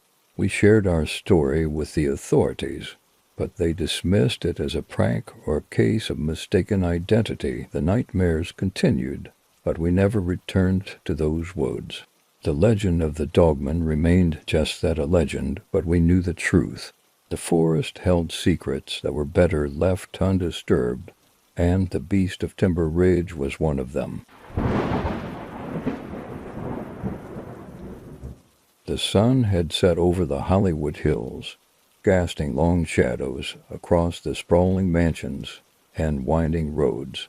As an A-list actor, I was accustomed to the glitz and glamour of Hollywood, the flashing cameras, and the adoration of fans. But beneath the surface of fame and fortune, there were secrets, dark secrets, that most people would never believe. It all started when I moved into my new home, a beautiful Spanish-style villa nestled in the hills. The house had a history, having once belonged to a silent film star from the 1920s. But I had been assured that any rumors of it being haunted were just that, rumors. I should have known better. The first night in the house, I was awoken by a strange noise. It was a soft, melodic humming, almost like a lullaby. I sat up in bed, my heart pounding, and listened. The sound seemed to be coming from the hallway. I grabbed my phone and turned on the flashlight, cautiously stepping out of the bedroom. The hallway was empty, but the humming continued, growing louder as I approached the staircase. I descended the stairs slowly, the beam of my flashlight cutting through the darkness. When I reached the bottom, the humming stopped abruptly, leaving an eerie silence in its wake. I shook off the feeling of unease and convinced myself it was just my imagination. The next few days were busy with unpacking and settling into the new house. I threw a housewarming party, inviting some close friends and colleagues from the industry. The night was filled with laughter and music, and for a while I forgot about the strange incident. But as the guests left and the house grew quiet, the feeling of unease returned. I was cleaning up the living room when I heard a whisper behind me. I turned quickly, but no one was there. The hairs on the back of my neck stood on end, and I felt a cold draft. Despite all the windows being closed, determined to get to the bottom of the mystery, I decided to do some research on the house's history. I discovered that the previous owner, the silent film star, had died under mysterious circumstances. Her name was Evelyn Blackwood, a beautiful and talented actress whose career had been cut short by tragedy. She had been found dead in the house, her face frozen in a mask of terror. The more I learned about Evelyn, the more I felt a connection to her. I began to sense her presence in the house, a feeling of being watched that I couldn't shake. Strange things started happening. Objects moved on their own, lights flickered, and that haunting lullaby would play at odd hours of the night. One evening, as I was preparing for an upcoming film role, I heard a soft knock on the door of my study. I called out, but there was no answer. I opened the door and found no one there. As I turned to go back inside, I saw her, a faint, ghostly figure standing at the end of the hallway. "Evelyn?" I whispered, my voice trembling. The figure moved closer, her eyes filled with sorrow. "Help me," she whispered, her voice barely audible. I reached out, but she vanished before my eyes. I stood there, shaken and unsure of what to do. I knew I had to help her, to find out what had happened to her and why she couldn't move on. I contacted a paranormal investigator, a woman named Dr. Sarah Mitchell, who had a reputation for dealing with haunted locations.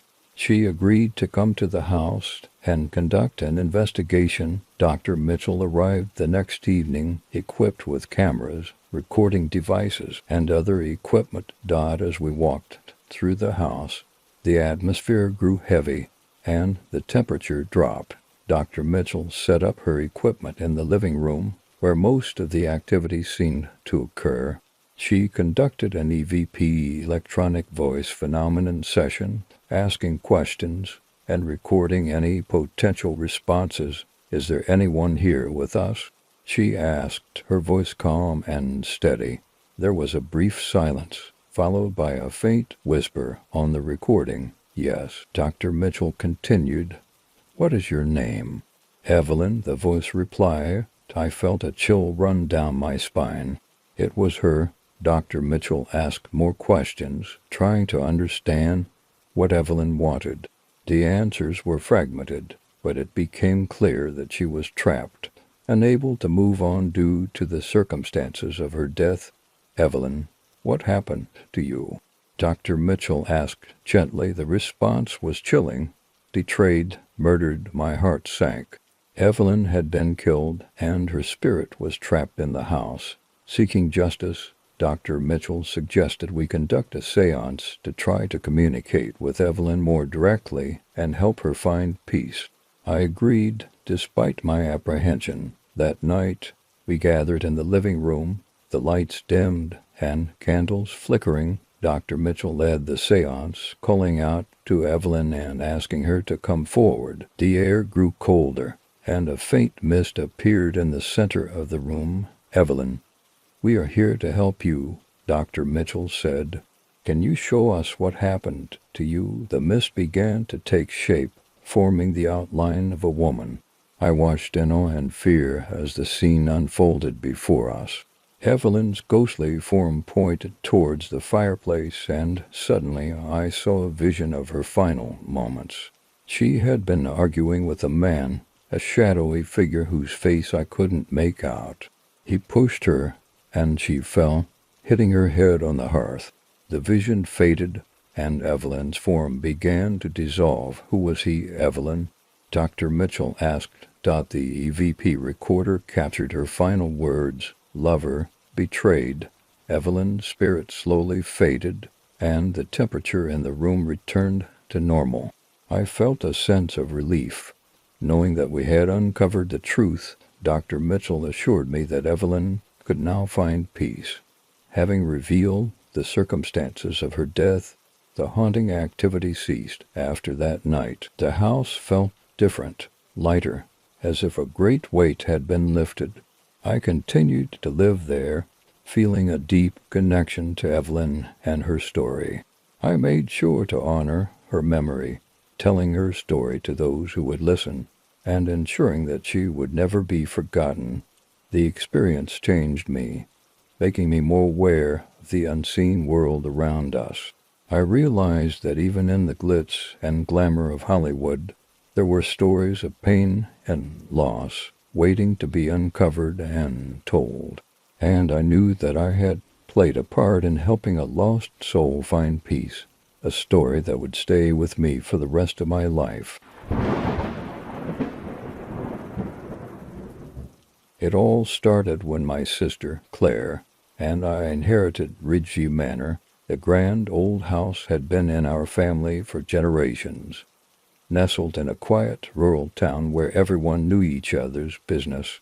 Our parents had passed away a few years ago, leaving the house to us. We decided to restore it, hoping to preserve a piece of our family's history. Ridgeview Manor was a beautiful but neglected Victorian-era mansion, with its ornate woodwork and towering spires. The locals often spoke of its grandeur, but there were always whispers of something sinister lurking within its walls. Claire and I, being practical people, dismissed these stories as superstitions and old wives' tales. We moved in one sunny afternoon, our hearts filled with excitement and anticipation. The first few days were uneventful, spent cleaning and organizing. We uncovered old photographs, letters, and antiques that painted a vivid picture of our ancestors' lives. The sense of history was palpable, and we felt connected to the generations that had come before us. One evening, while sorting through the attic, we discovered an old, dusty journal hidden in a trunk. The cover was worn and the pages yellowed with age. It belonged to our great-great-grandmother, Eleanor, who had lived in the house during the late 1800s. Claire and I were eager to learn more about her, so we began reading. The entries started innocuously enough, detailing everyday life and the challenges of maintaining such a large estate. But as we read on, the tone of the journal changed. Eleanor wrote about strange occurrences, objects moving on their own, whispers in the night, and a dark presence she could feel but not see. We laughed it off, attributing her accounts to an overactive imagination. But then things started happening. It began with small, inexplicable events. Doors would open and close by themselves. Lights would flicker, and we would hear faint voices, like whispers carried on the wind. One night I awoke to the sound of footsteps outside my bedroom door.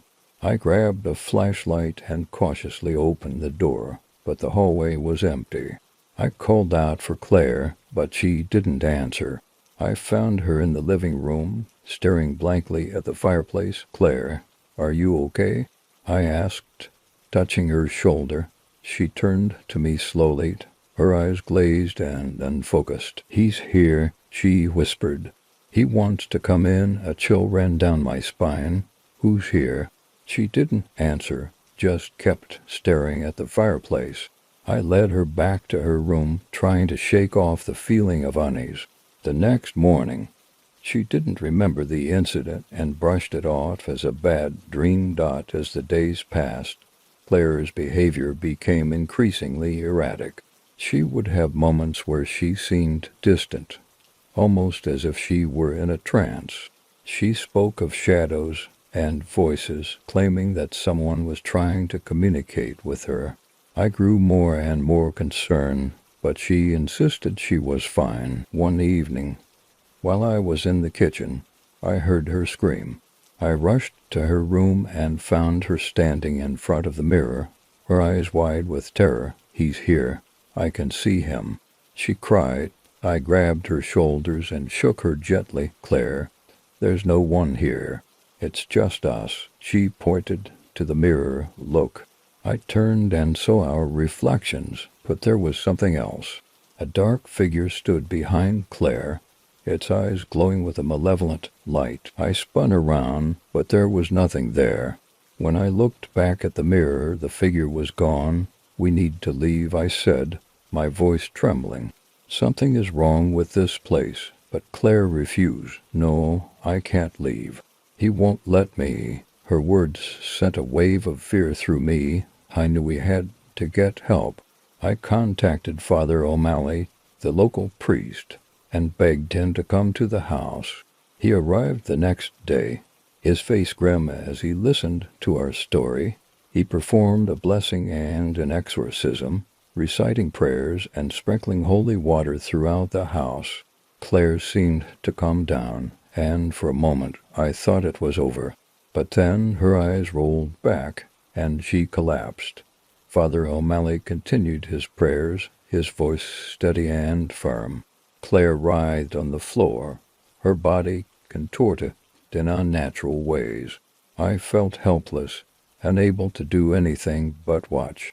Finally, after what felt like an eternity, she lay still. The priest looked at me, sweat dripping down his face. "It's done. The spirit has been cast out."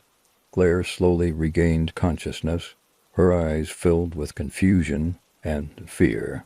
"What happened?" she asked weakly. I hugged her tightly, tears streaming down my face. It's over now, you're safe. We left Ridgeview Manor the next day, unable to bear the thought of staying another night. The house was eventually sold, and we never returned. But the memories of that time still haunt us. Ridgeview Manor remains a mystery, its dark secrets hidden within its walls. We may never know what truly happened there, but one thing is certain. The house has a life of its own, and it will never forget. The old hospital stood on the edge of town, its imposing structure casting long shadows across the empty parking lot. I had just started my night shift as a nurse, filling in for a colleague who had fallen ill. The hospital had a reputation for being haunted, but I had always dismissed the stories as mere superstition. Tonight, however, I would learn just how wrong I was. I walked through the dimly lit corridors, the echo of my footsteps the only sound. The hospital was eerily quiet, with most of the patients asleep and only a skeleton crew on duty. I made my way to the 4th floor, where I was assigned to the ICU. The elevator doors creaked open, and I stepped out into the deserted hallway. As I approached the nurse's station, I noticed a figure standing at the end of the hall.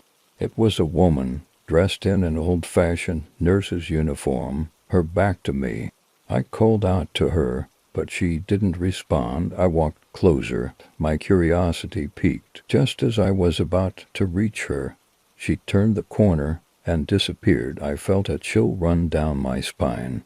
I had heard stories about the ghostly nurse who roamed the halls, but I had never believed them. Shaking off the feeling of unease, I went to the nurse's station and began my rounds. The ICU was quiet, the monitors beeping softly as the patients slept.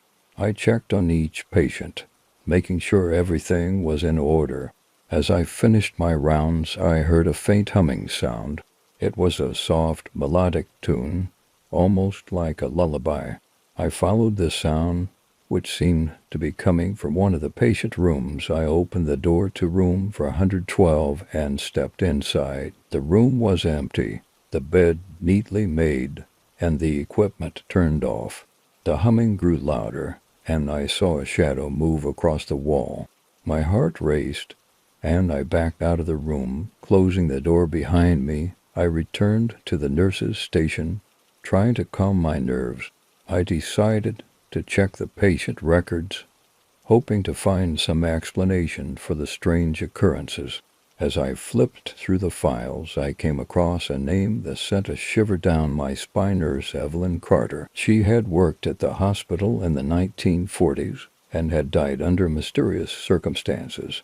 According to the records, Evelyn had been found dead in room for 112, her face twisted in a mask of terror. Since her death, there had been numerous reports of strange happenings in the ICU, unexplained noises, flickering lights, and sightings of a ghostly figure. I realized that the woman I had seen earlier must have been Evelyn. Determined to find out more, I decided to visit the hospital archives in the basement. The elevator ride was unnerving, the old machinery groaning and creaking as it descended. The basement was dark and musty, the air thick with dust.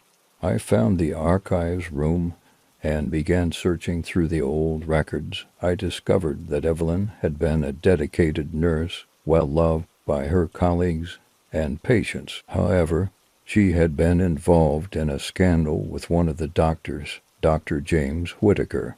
There were rumors that she had been pregnant with his child and that he had wanted to keep it a secret.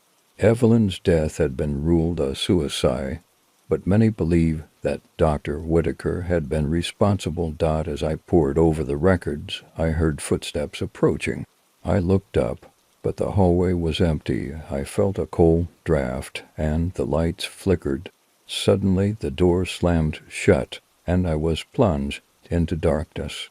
Panic set in as I fumbled for my flashlight, my hands shaking. The beam of light cut through the darkness, and I saw her, Evelyn's ghostly figure, standing in the doorway. Her eyes were filled with sorrow, and she reached out towards me. "Help me," she whispered, her voice echoing in the small room. I took a deep breath and gathered my courage. "How can I help you?" I asked, my voice trembling. Evelyn pointed to a file on the table. I picked it up and saw that it contained evidence linking Dr. Whitaker to her death, a letter she had written pleading for him to acknowledge their child and threatening to expose him if he refused. I knew what I had to do. I took the file and headed back to the ICU, my heart pounding. As I reached the nurse's station, the humming started again, louder this time. I followed the sound to room for 112 and stepped inside. The room was cold, and the lights flickered as I placed the file on the bed. "Evelyn," I said, "I've found the proof. I'll make sure everyone knows the truth." The room grew colder. Then I saw her figure materialize beside the bed. She looked at the file, then at me, a look of gratitude in her eyes. Slowly, she began to fade, and the temperature returned to normal. I left the room and made my way to the hospital administration office. I handed over the file, explaining what I had found. They promised to investigate and bring the truth to light. Over the next few days, the hospital was abuzz with the news of Evelyn's story. Dr. Whitaker's crimes were exposed, and Evelyn's name was cleared. The strange occurrences in the ICU ceased, and the hospital felt lighter, as if a dark cloud had been lifted. I continued working at the hospital, but I never forgot Evelyn's story. I knew that her spirit had finally found peace, and I felt a sense of satisfaction knowing that I had helped her. The experience changed me, making me more aware of the unseen forces that can linger in places filled with pain and sorrow. From that night on, I made a promise to always listen to the whispers of the past and to help those who couldn't help themselves. The haunted ward had taught me that some stories are meant to be told and some spirits are meant to be freed. Taking a job as a night security guard at Halford Industries seemed like a good idea at the time. The pay was decent, the hours were manageable, and it was a quiet and eventful gig, or so I thought. Halford Industries was a sprawling factory complex that had been in operation for decades. Located on the outskirts of the city, it was surrounded by nothing but fields and the occasional copse of trees. My shift started at 10 p.m. and ended at 6 a.m. I was to patrol the factory grounds, to check the security cameras, and to ensure that everything was locked up tight. The factory had been shut down for a few months due to some economic downturns, so it was just me and the shadows in that vast, empty space. The first couple of nights were uneventful. I made my rounds, watched the monitors, and occasionally read a book to pass the time. The only sounds were the hum of the fluorescent lights and the distant rustle of the wind outside. But on the third night, things started to get strange. I was sitting in the security office, sipping on a cup of coffee and glancing at the monitors, when I saw something move on one of the screens. It was just a flicker, a shadow passing through the frame in the main production area. I frowned and leaned closer, but the screen remained still. Probably just a trick of the light, I muttered to myself, trying to shake off the uneasy feeling creeping up my spine. I decided to check it out, grabbing my flashlight and heading into the factory. The large metal doors creaked as I pushed them open, the sound echoing through the cavernous space. My footsteps seemed unnaturally loud as I made my way to the spot where I'd seen the movement. The production area was a maze of conveyor belts, assembly lines, and hulking machines covered in dust. My flashlight beam cut through the darkness, illuminating the empty workstations. There was nothing out of place, no sign of anyone or anything that could have caused the shadow. I was about to head back to the office when I heard it, a low guttural growl, that seemed to come from the far corner of the room. I froze, the hair on the back of my neck standing on end. Slowly, I turned the flashlight in the direction of the sound, but all I saw was an empty corner. "Hello?" I called out, my voice shaky. "Is someone there?" There was no answer, just the oppressive silence of the factory. I took a deep breath and walked over to the corner, half expecting to find a stray animal. But there was nothing there. I returned to the office, my mind racing. Had I imagined the growl? Was it just the wind playing tricks on me? I couldn't shake the feeling of being watched, but I forced myself to focus on my duties. The rest of the night passed without incident, but I couldn't shake the sense of unease. When my shift ended, I drove home, exhausted and on edge. I told myself it was just my imagination, that working alone in a dark, empty factory was bound to make anyone jumpy. But the next night, things got worse. I was making my rounds again when I noticed the temperature drop suddenly. One moment it was relatively warm, and the next I could see my breath in the air. I shivered and pulled my jacket tighter, glancing around nervously. As I walked past the old break room, I heard voices. It sounded like a group of people whispering urgently. I stopped and listened, trying to make out the words, but they were too faint. I pushed open the door to the break room, but it was empty. The whispers stopped as soon as I entered, leaving me in an eerie silence. I checked the room thoroughly, but there was no sign of anyone. Feeling increasingly unnerved, I hurried back to the security office. I decided to check the security footage, hoping it might offer some explanation. As I rewound the tape, I saw it again, the shadow moving through the main production area. This time it was clearer. It wasn't just a shadow. It was a figure, tall and gaunt, moving with unnatural fluidity. I watched in horror as the figure seemed to glide through the factory, its form indistinct and flickering. It passed through walls and machinery as if they weren't there. My hands trembled as I tried to keep the camera steady. Suddenly, the figure stopped and turned directly toward the camera. Its face was obscured, but I could feel its eyes boring into me. The screen flickered, and then the figure was gone. My heart pounded as I tried to make sense of what I had just seen. I decided to call my supervisor, Mr. Harris.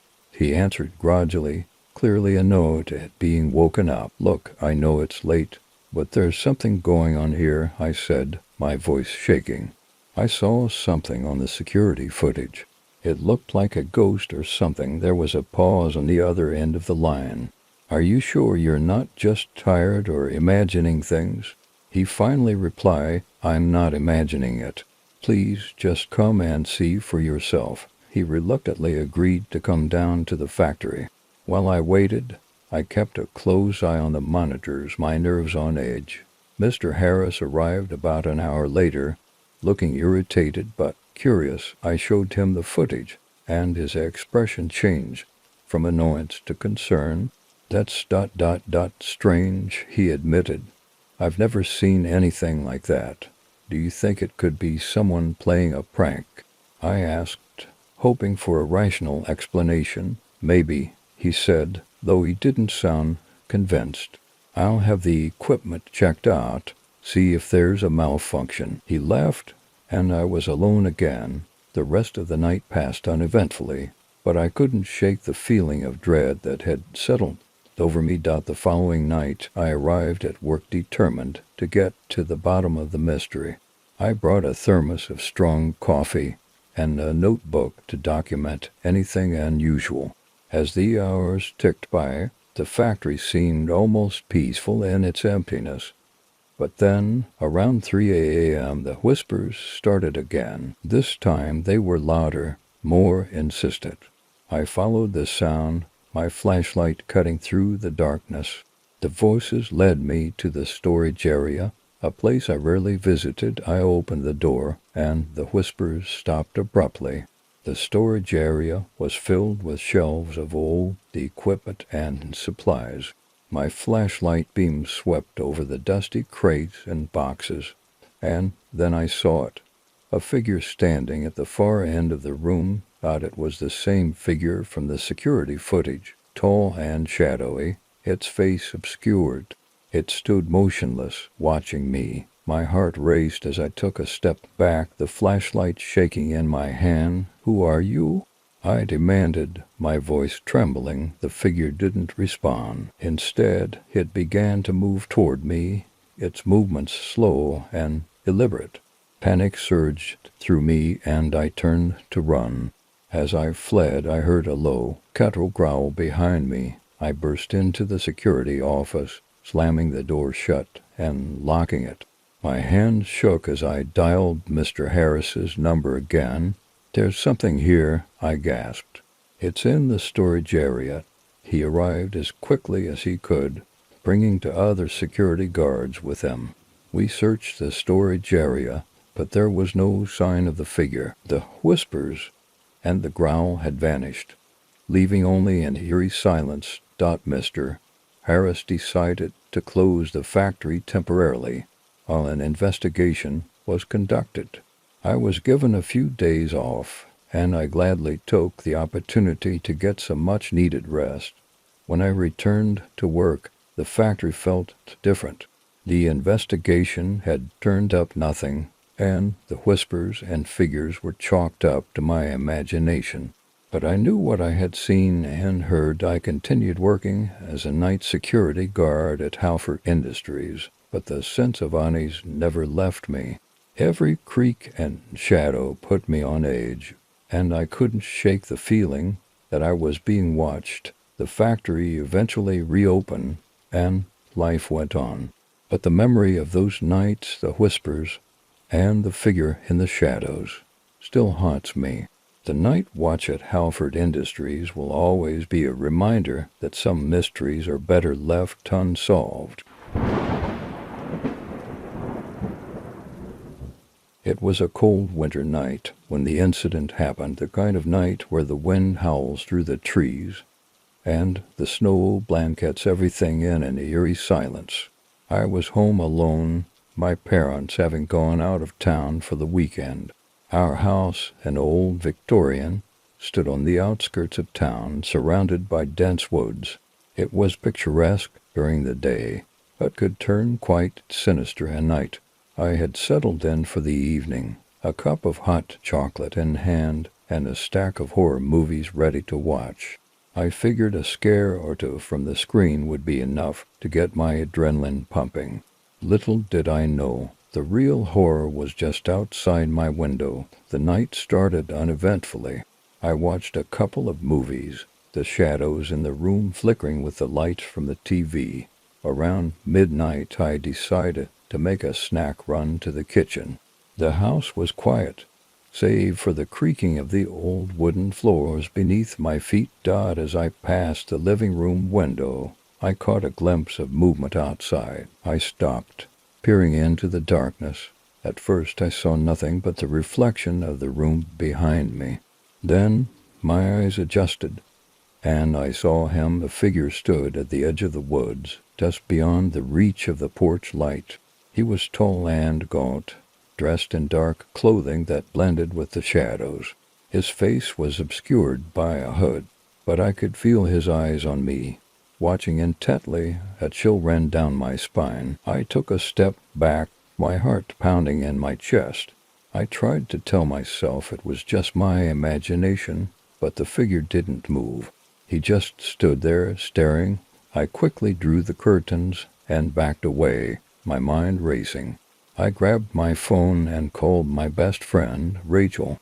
She answered on the second ring, her voice groggy. "Hey, it's late. What's up?" "Rachel, there's someone outside my house," I whispered, my voice shaking. "Are you sure? It could just be an animal or something." "No, it's a person. He's just standing there, watching." There was a pause on the other end of the line. "Okay, stay calm. Did you lock all the doors and windows?" I glanced around the room. "I think so. but I'll check again, do that, and call the police if he doesn't leave. I agreed and hung up, my hands trembling. I went through the house, double-checking every lock. The doors were secure, and the windows were latched.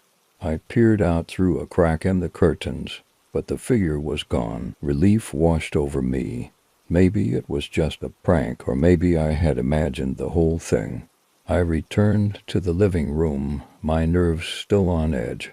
I decided to watch one more movie, something lighthearted to take my mind off the scare.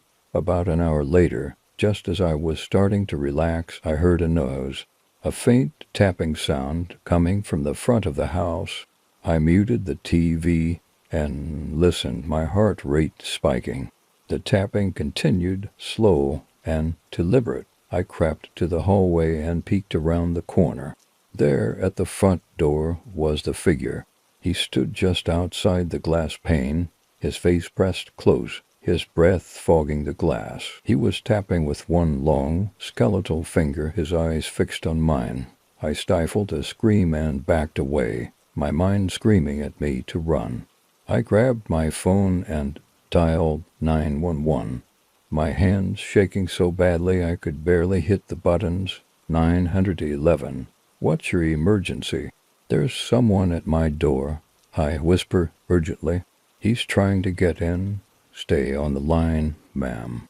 Help is on the way. I huddled in the corner of the living room, my eyes never leaving the front door. The figure continued to tap, his movements slow and methodical. The minutes felt like hours as I waited for the police to arrive. Finally, I saw the flash of red and blue lights outside. The figure turned, his hooded face tilting as if considering his next move. Then, without a sound, he melted back into the darkness of the woods. The police knocked on the door, and I scrambled to let them in. 2 officers entered, their expressions serious as they listened to my account. They searched the property, but found no trace of the intruder, probably just a drifter or someone trying to scare you. One of the officers said, though his tone suggested he wasn't entirely convinced. They offered to stay until my parents returned, but I declined. I didn't want to be alone, but I also didn't want to impose. They left, promising to patrol the area more frequently. The rest of the night passed in a haze of fear and exhaustion. I stayed awake, every creak and groan of the old house making my heart race. When morning finally came, the terror of the night before seemed almost unreal, but the memory of those eyes, cold and blinking, stayed with me. I never found out who the stranger at the window was or what he wanted. My parents installed better locks and security cameras, but the sense of safety I once felt in our home was shattered. To this day, I can't look out a window at night without feeling that chill, wondering if someone or something is watching from the darkness. The dense forest of the Pacific Northwest is known for its breathtaking beauty and isolation. It was the perfect place for me to escape the chaos of city life and spend a few days camping alone. I had always been drawn to nature, and the idea of spending a weekend in the wilderness, away from the noise and distractions, was a welcome reprieve. I arrived at the trail early in the morning, the mist clinging to the trees, and the air crisp with the promise of adventure. I packed my gear and set off along the trail, my boots crunching on the forest floor. The towering trees and thick underbrush created a canopy of green, and I felt a sense of peace as I ventured deeper into the woods. By late afternoon, I had reached my campsite, a small clearing beside a babbling brook. I set up my tent and gathered firewood, enjoying the tranquility of the forest. As the sun dipped below the horizon, I built a fire and prepared dinner, the flames casting a warm glow across the clearing. As night fell, the forest grew quiet, the only sounds the crackling of the fire and the occasional call of an owl. I sat by the fire, lost in thought, when I heard a rustling noise coming from the edge of the clearing.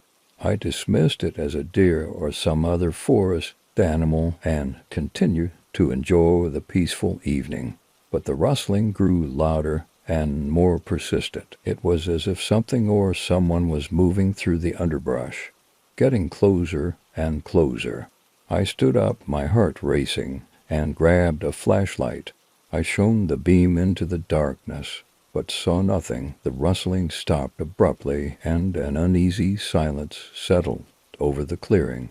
I tried to shake off the feeling of dread. Convincing myself that it was just my imagination, I returned to the fire, but the sense of being watched persisted. Suddenly, I heard a deep, guttural growl coming from the darkness.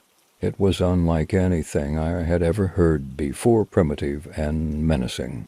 My blood ran cold, and I felt a wave of panic. I grabbed my camping gear and prepared to leave, but the growl came again. Closer this time. I turned to look at the forest edge and saw a massive shadow moving between the trees. It was enormous, and though I could only see its outline, the sheer size of it was enough to send me into a state of terror. The shadow seemed to be moving deliberately, and I could feel its gaze on me. With my heart pounding in my chest, I decided to pack up quickly and get out of the forest. I fumbled with my gear, trying to stay calm despite the fear gnawing at me. As I finished packing, I heard the growl once more, closer than ever. The shadow emerged from the trees, revealing a hulking figure covered in dark fur. I was frozen in place, unable to move as the creature stepped into the clearing. It was at least 8 feet tall, with broad shoulders and long, muscular limbs. Its eyes glowed with an otherworldly light, and its breath came out in heavy, ragged gasps. The creature was unmistakably a Bigfoot, a legendary creature I had only heard about in stories. It stood there, watching me with an intense, almost malevolent gaze. I knew I had to get out of there, but the sheer terror I felt made it difficult to move. In a burst of adrenaline, I grabbed my gear and started running down the trail. The forest seemed to close in around me, the trees twisting and turning as if trying to keep me trapped. The growling followed me, growing louder with each step. I ran for what felt like hours, my legs aching and my breath coming in ragged gasps. The growl finally faded into the distance, and the forest grew quiet again. I stumbled out of the woods and onto the trailhead, gasping for breath and drenched in sweat. I made it to my car and drove away, my heart still racing. I glanced back at the forest, half expecting to see the creature watching me from the edge of the trees. But there was nothing, just the quiet, still forest. The experience left me shaken, and I knew I would never return to that part of the woods.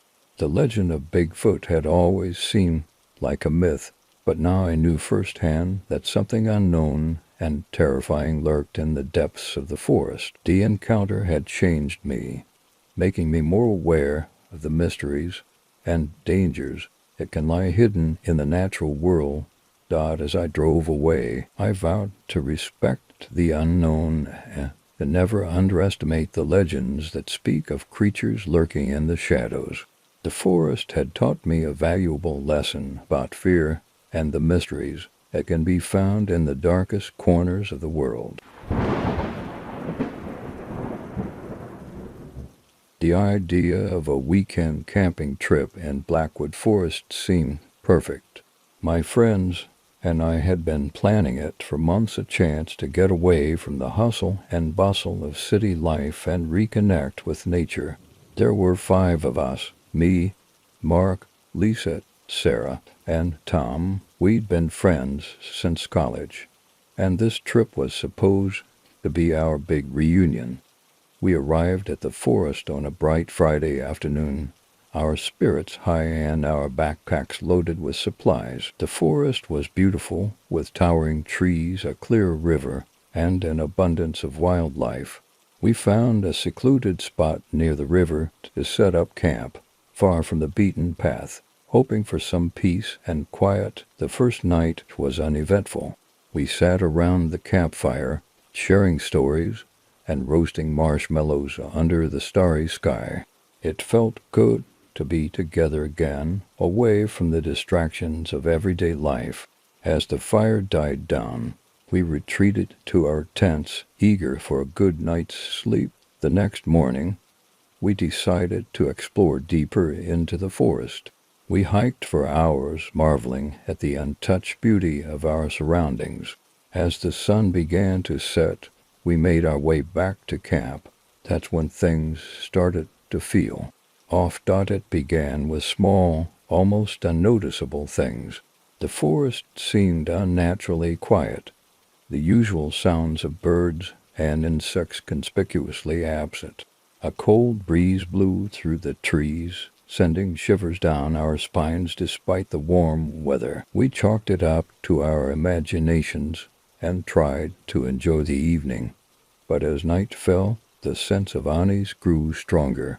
We sat around the campfire again, but the jovial atmosphere of the previous night was gone. Everyone seemed on edge, jumping at the slightest sound. "Did you hear that?" Lisa asked, suddenly, her voice barely above a whisper. We all stopped talking and listened. There was a faint rustling in the bushes behind us. Tom grabbed his flashlight and pointed it toward the sound, but there was nothing there, probably just an animal, Mark said, trying to sound reassuring, but his eyes betrayed his own fear. We tried to brush it off, but the feeling of being watched was overwhelming. The rustling continued intermittently throughout the night, each time closer than before. Eventually, we decided to call it a night, hoping that the safety of our tents would ease our minds. I was drifting off to sleep when I heard a soft, almost imperceptible whisper. It seemed to come from just outside my tent. My heart pounded as I strained to listen, but the words were too faint to make out. I lay there, paralyzed with fear, until exhaustion finally pulled me into a restless sleep. The next morning, I woke up feeling groggy and unsettled. The others looked just as tired, dark circles under their eyes. No one mentioned the whispers, but I could tell they had all heard them. We spent the day trying to shake off the previous night's events. We fished in the river, played games, and tried to laugh off our fears. But as night fell again, the atmosphere grew tense. We decided to build a bigger fire, hoping it would keep whatever was out there at bay. The whispers started earlier this time, barely audible over the crackling of the fire. We huddled together, trying to ignore the growing sense of dread. Then, out of nowhere, Sarah screamed. "What's wrong?" Tom asked. Grabbing her arm, she pointed toward the edge of the clearing, her face pale. "I saw someone standing there." We all turned, but there was nothing, just the dark outline of trees and the shadows cast by the fire. "Let's stay together," I suggested, trying to keep my voice steady.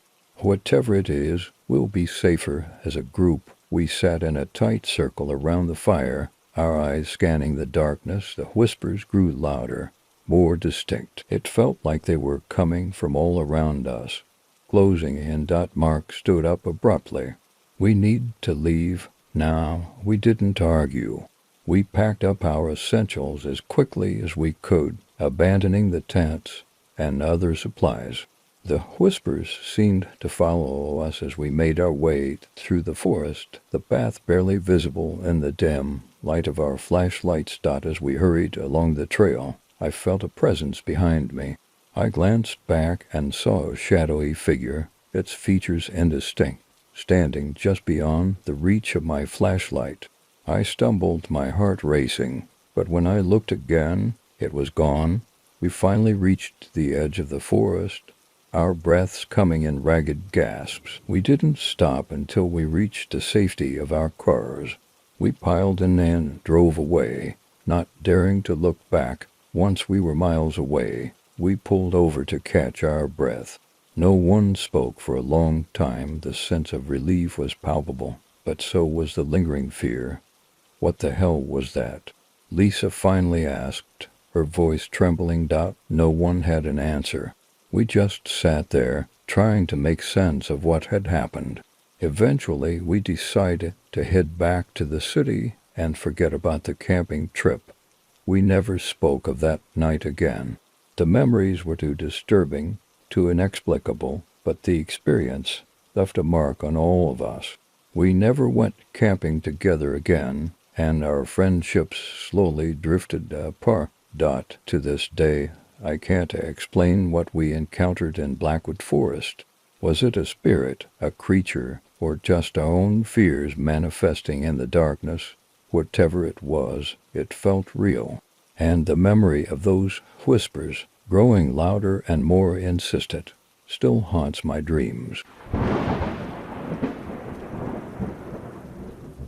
One night, as we were filming a particularly intense scene, the temperature in the room dropped suddenly. Our breaths formed visible puffs of air, and the actors shivered, their discomfort genuine. The lights flickered, casting unsettling shadows on the walls. The atmosphere was charged with an almost palpable tension. During a break, I found myself talking to Linda, one of the actresses. Her face was drawn, her eyes haunted. "Do you ever feel like we're not alone here?" she asked, her voice barely above a whisper. I nodded, not trusting myself to speak. The sense of being watched, the unexplained occurrences, they were getting harder to dismiss. Linda confided in me that she had seen something, a shadowy figure standing in the corner of her dressing room. She described it as tall, with an aura of malevolence that made her skin crawl. Her words resonated with me. I had seen the same figure out of the corner of my eye, always just on the edge of my vision, disappearing when I tried to focus on it. The more we talked, the more we realized that many of the crew had experienced similar sightings. We decided to confront Father Thomas, hoping he could offer some explanation or reassurance. He listened intently, his expression serious. "There are forces at play here that we may never fully understand," he said. "But faith can be a powerful shield." He offered to perform another blessing, and we readily agreed. This time the blessing was more elaborate, with Father Thomas invoking the protection of various saints and reciting prayers of exorcism. The set fell silent as he worked, the air thick with anticipation. For a time the strange occurrences seemed to abate. We focused on our work, pouring our energy into completing the film. But the memory of the fire, the sightings, and the unexplained phenomena stayed with us, a dark cloud hanging over the production. When The Exorcist was finally released, it became an instant sensation. Audiences were captivated by its terrifying story and groundbreaking special effects. But for those of us who had worked on the film, it was more than just a movie. It was a journey into the unknown, a brush with forces that defied explanation. Years have passed since that fateful production, and I've moved on to other projects. But the memories of The Exorcist still haunt me, a reminder of the thin veil between our world and the unknown. Every now and then, when the wind howls and shadows dance on the walls, I can't help but wonder if the curse of The Exorcist is still out there, waiting to be unleashed once more. The set was quiet, save for the distant hum of equipment and the occasional murmur of the remaining crew members. I was one of the last to leave, double-checking the props and securing the area before heading home. Walking through the darkened corridors of the soundstage, I couldn't shake the feeling that I was being watched. The air felt heavy, oppressive, and the silence was almost deafening. Quickening my pace, I was eager to leave the unsettling atmosphere behind. Just as I reached the exit, a sudden, blinding flash of light filled the room. I turned to see flames licking up the walls, consuming everything in their path. The heat was intense, and the fire spread with a ferocity that was almost unnatural. Panic set in as I realized the set was engulfed in flames. Shouting for help, my voice echoed through the empty halls. The few remaining crew members rushed to my aid, their faces pale with fear. We scrambled to find fire extinguishers, but it was clear that our efforts were futile. The fire was too powerful, too relentless. We evacuated the building, watching helplessly as the flames devoured the set we had painstakingly built. The fire department arrived within minutes, but by then much of the damage had already been done. The McNeil house, the central set for the film, was almost entirely destroyed, save for one peculiar detail. Regan's room remained untouched. It was a detail that didn't go unnoticed. Amidst the charred ruins, Regan's room stood intact, as if shielded from the flames by some invisible force. The sight sent shivers down my spine, and I couldn't help but feel that there was something otherworldly at play. The fire investigators were baffled. There was no clear cause for the blaze, and their final report listed it as undetermined.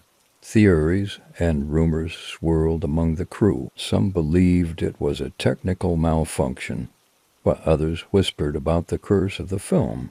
Father Thomas, a Jesuit priest and consultant on the film, suggested that we perform a blessing to cleanse the set. Many of us, desperate for some sense of safety and normalcy, agreed. Father Thomas arrived the next day, holy water and prayer book in hand.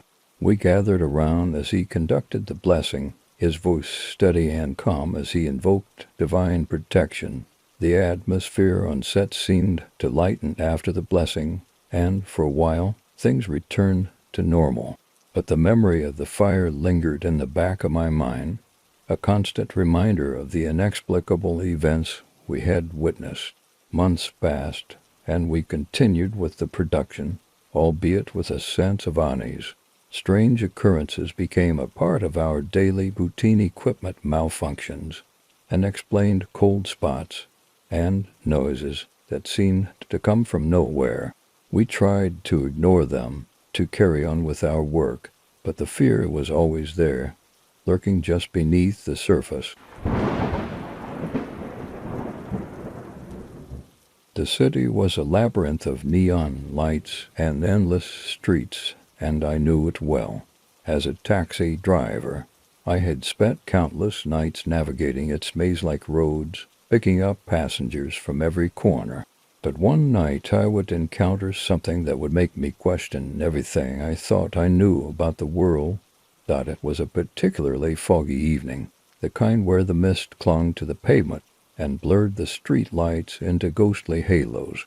I had just finished a long shift and was heading towards the garage when I got a call for a fare. The pickup location was in a rundown part of town I usually avoided, but it was the end of my shift, and I needed the extra fare. I pulled up to the address, an old apartment building that looked like it hadn't seen maintenance in decades. A figure emerged from the shadows, a young woman, a tattered dress. She appeared to be in her early 20s, with dark hair and a pale face that seemed almost too perfect against the fog. She opened the door and slid into the back seat.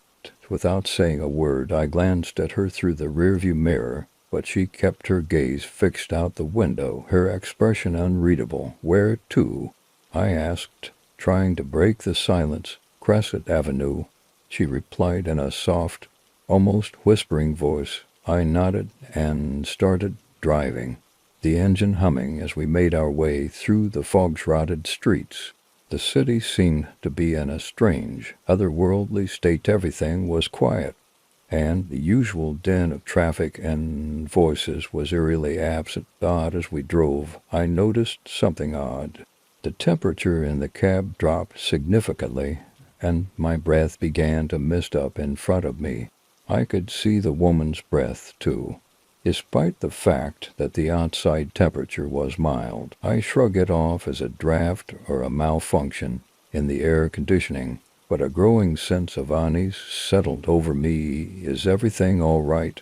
I asked, trying to make conversation. The woman remained silent, her gaze still fixed on the window. The only sound was the rhythmic thump of the tires on the road and the occasional squeak of the cab's suspension. We passed through several neighborhoods, the fog growing denser with each mile. The street lights flickered, casting long, distorted shadows on the pavement. The woman's silence was unsettling, but I tried to focus on getting her to her destination after what felt like an eternity. We finally reached Crescent Avenue. It was a desolate street, lined with dilapidated houses and abandoned storefronts. I pulled up to the curb and turned to the woman. "We're here." She didn't move. Instead, she stared straight ahead, her face pale and her eyes distant. I felt a shiver run down my spine. "Are you sure this is the right place?" I asked, my voice trembling slightly. The woman remained silent. I turned back to the road, trying to shake off the feeling of dread that had settled over me. I glanced in the rearview mirror again, but she was gone. The back seat was empty. I felt a pang of panic and quickly got out of the cab to check the back. The street was empty, and there was no sign of her. I looked around, but there was no trace of the woman. My heart pounded in my chest as I tried to make sense of what had just happened. As I returned to the front seat, I noticed something strange. The passenger seat was cold, almost icy to the touch. I shivered and started the engine, eager to leave the eerie street behind. As I drove away, I couldn't shake the feeling that I was being watched. The next day, I decided to investigate the address where I had dropped off the woman. To my surprise, I found out that the building had been abandoned for years, and no one lived there. I spoke to a few locals, and they told me about a tragic event that had occurred there many years ago. A young woman had been murdered in that very building, and her ghost was said to haunt the area. The story matched the description of the woman I had picked up, the same age, the same appearance. I was stunned and deeply unsettled. The encounter had left me questioning reality and the existence of things beyond our understanding. From that day on, I became more cautious about my fares and the places I drove to. The memory of that ghostly ride haunted me, and I could never quite shake the feeling that there were forces in the world that we could not see but were very real nonetheless. The foggy night and the ghostly passenger had taught me a chilling lesson about the mysteries that lie hidden in the shadows of our everyday lives. The day I stumbled upon the antique shop in the heart of New Orleans was one I'll never forget. The shop was a hidden gem, tucked away in a narrow alley, its windows filled with curious relics and oddities. As an avid collector of rare and unusual artifacts, I couldn't resist stepping inside. The bell above the door jingled as I entered, and the musty scent of old books and age would fill the air. The shop was dimly lit, with shelves lined with items from every corner of the globe. My eyes wandered over the eclectic assortment until they landed on a glass case in the back of the store. Inside the case was an amulet, unlike anything I had ever seen.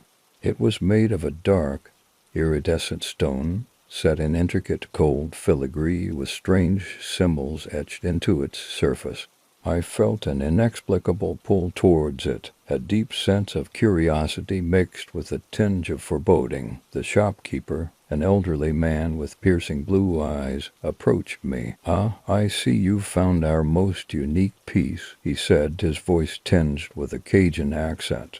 "That amulet has quite a history." "What kind of history?" I asked.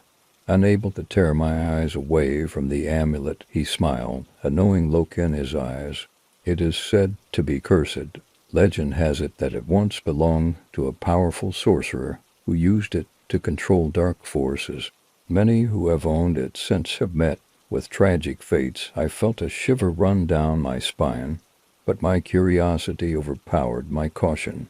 How much for it? The shopkeeper hesitated for a moment before naming a price. It was steep, but I was willing to pay it. I handed over the money and took the amulet, feeling its weight in my hand. As I left the shop, the shopkeeper called after me, "Be careful, young man." The symbols were unlike any I had seen before, and there was an otherworldly quality to the stone. Despite the shopkeeper's warning, I felt an overwhelming urge to wear it. I placed the amulet around my neck, and a strange sensation washed over me, a mix of exhilaration and dread. That night I had vivid, disturbing dreams. I found myself in a dark, ancient forest, the trees twisted and gnarled. The air was thick with fog, and I could hear whispers all around me, voices speaking in an unknown language. I wandered through the forest, drawn by an unseen force, until I reached a clearing dot. In the center of the clearing stood a figure, cloaked in shadows. As I approached, the figure turned, and I saw his face, a gaunt, hollow-eyed man with a sinister smile. "You have awakened the darkness," he said, his voice echoing in my mind. "The curse is now yours to bear." I woke with a start, drenched in sweat, my heart pounding. The amulet felt heavy around my neck, and I had the distinct feeling that something had changed. Over the next few days, strange things began to happen. I heard whispers in the night, felt cold drafts in my apartment, and saw fleeting shadows out of the corner of my eye. One evening, as I was working late, my phone rang. The voice on the other end was unfamiliar, distorted. "You cannot escape the curse," it said. "It will consume you." Terrified, I decided to do some research on the amulet. I delved into old books and online forums, piecing together its history. The amulet had indeed belonged to a sorcerer, a man named Lucien Duval, who had lived in New Orleans in the 1800s. Duval had been feared and reviled, accused of using dark magic to control and manipulate those around him. He had met a violent end, and the amulet had been lost, only to resurface many years later. I knew I had to find a way to break the curse. I reached out to a local historian and expert on the occult, Dr. Margaret Sinclair. She agreed to meet with me and examine the amulet. When I showed it to her, she gasped, her face turning pale. "This is a powerful and dangerous artifact," she said. "The curse it carries is not easily broken. You must perform a cleansing ritual to rid yourself of its influence." Dr. Sinclair gave me detailed instructions for the ritual, which involved a series of incantations and the burning of specific herbs and candles. That night I prepared everything as she had instructed, my hands trembling as I lit the candles and began the incantations. The air grew thick with the scent of burning herbs, and the room seemed to grow darker, the shadows lengthening. As I chanted the final words, the amulet around my neck grew unbearably hot, and a piercing scream filled the room, a sound that seemed to come from the amulet itself. The candles flickered and went out, plunging the room into darkness. For a moment there was silence, and then a wave of cold air swept through, extinguishing the herbs and leaving only the acrid scent of smoke. I felt a sense of relief, believing the ritual had worked. I removed the amulet and placed it in a box, intending to return it to the shop. The next morning, I headed back to the antique shop, the box clutched tightly in my hands. The shopkeeper greeted me with a knowing look. "I see you have decided to return it," he said. I nodded, handing over the box. "The curse ... It was real." He took the box and placed it back in the glass case. "Some things are best left undisturbed," he said. "You were lucky to escape with your life." As I left the shop, I felt a sense of freedom, as if a dark cloud had been lifted. The whispers and shadows were gone, and the heavy weight of the amulet was no longer around my neck. The experience changed me. I became more cautious, more respectful of the unknown. I continued to collect artifacts, but I was careful to research their history and significance, always wary of the potential dangers they might carry. The cursed amulet had taught me a valuable lesson. Some mysteries are better left unsolved, and some relics are best left untouched. In the end, I was grateful to have escaped the darkness that had threatened to consume me, and I vow never to ignore a warning, no matter how far-fetched it might seem. The legend of Ravenwood Forest had always intrigued me. Growing up in the small town of Millfield, I had heard countless stories about the cursed forest. They said the trees were haunted, the spirits of those who had disappeared there trapped forever. The tales varied, but one thing was consistent. No one who ventured deep into Ravenwood ever returned. My fascination with the forest grew as I got older. I was an amateur photographer, always looking for new and interesting subjects to capture. The mystery of Ravenwood seemed like the perfect challenge. My friends thought I was crazy, but I convinced them to join me on a weekend expedition. There were 4 of us, me, Jake, Emily, and David. We were inseparable, always up for an adventure. We set out early one Saturday morning, the sun shining brightly as we drove toward the forest. The road wound through rolling hills and dense woods, the landscape becoming more ominous as we neared our destination.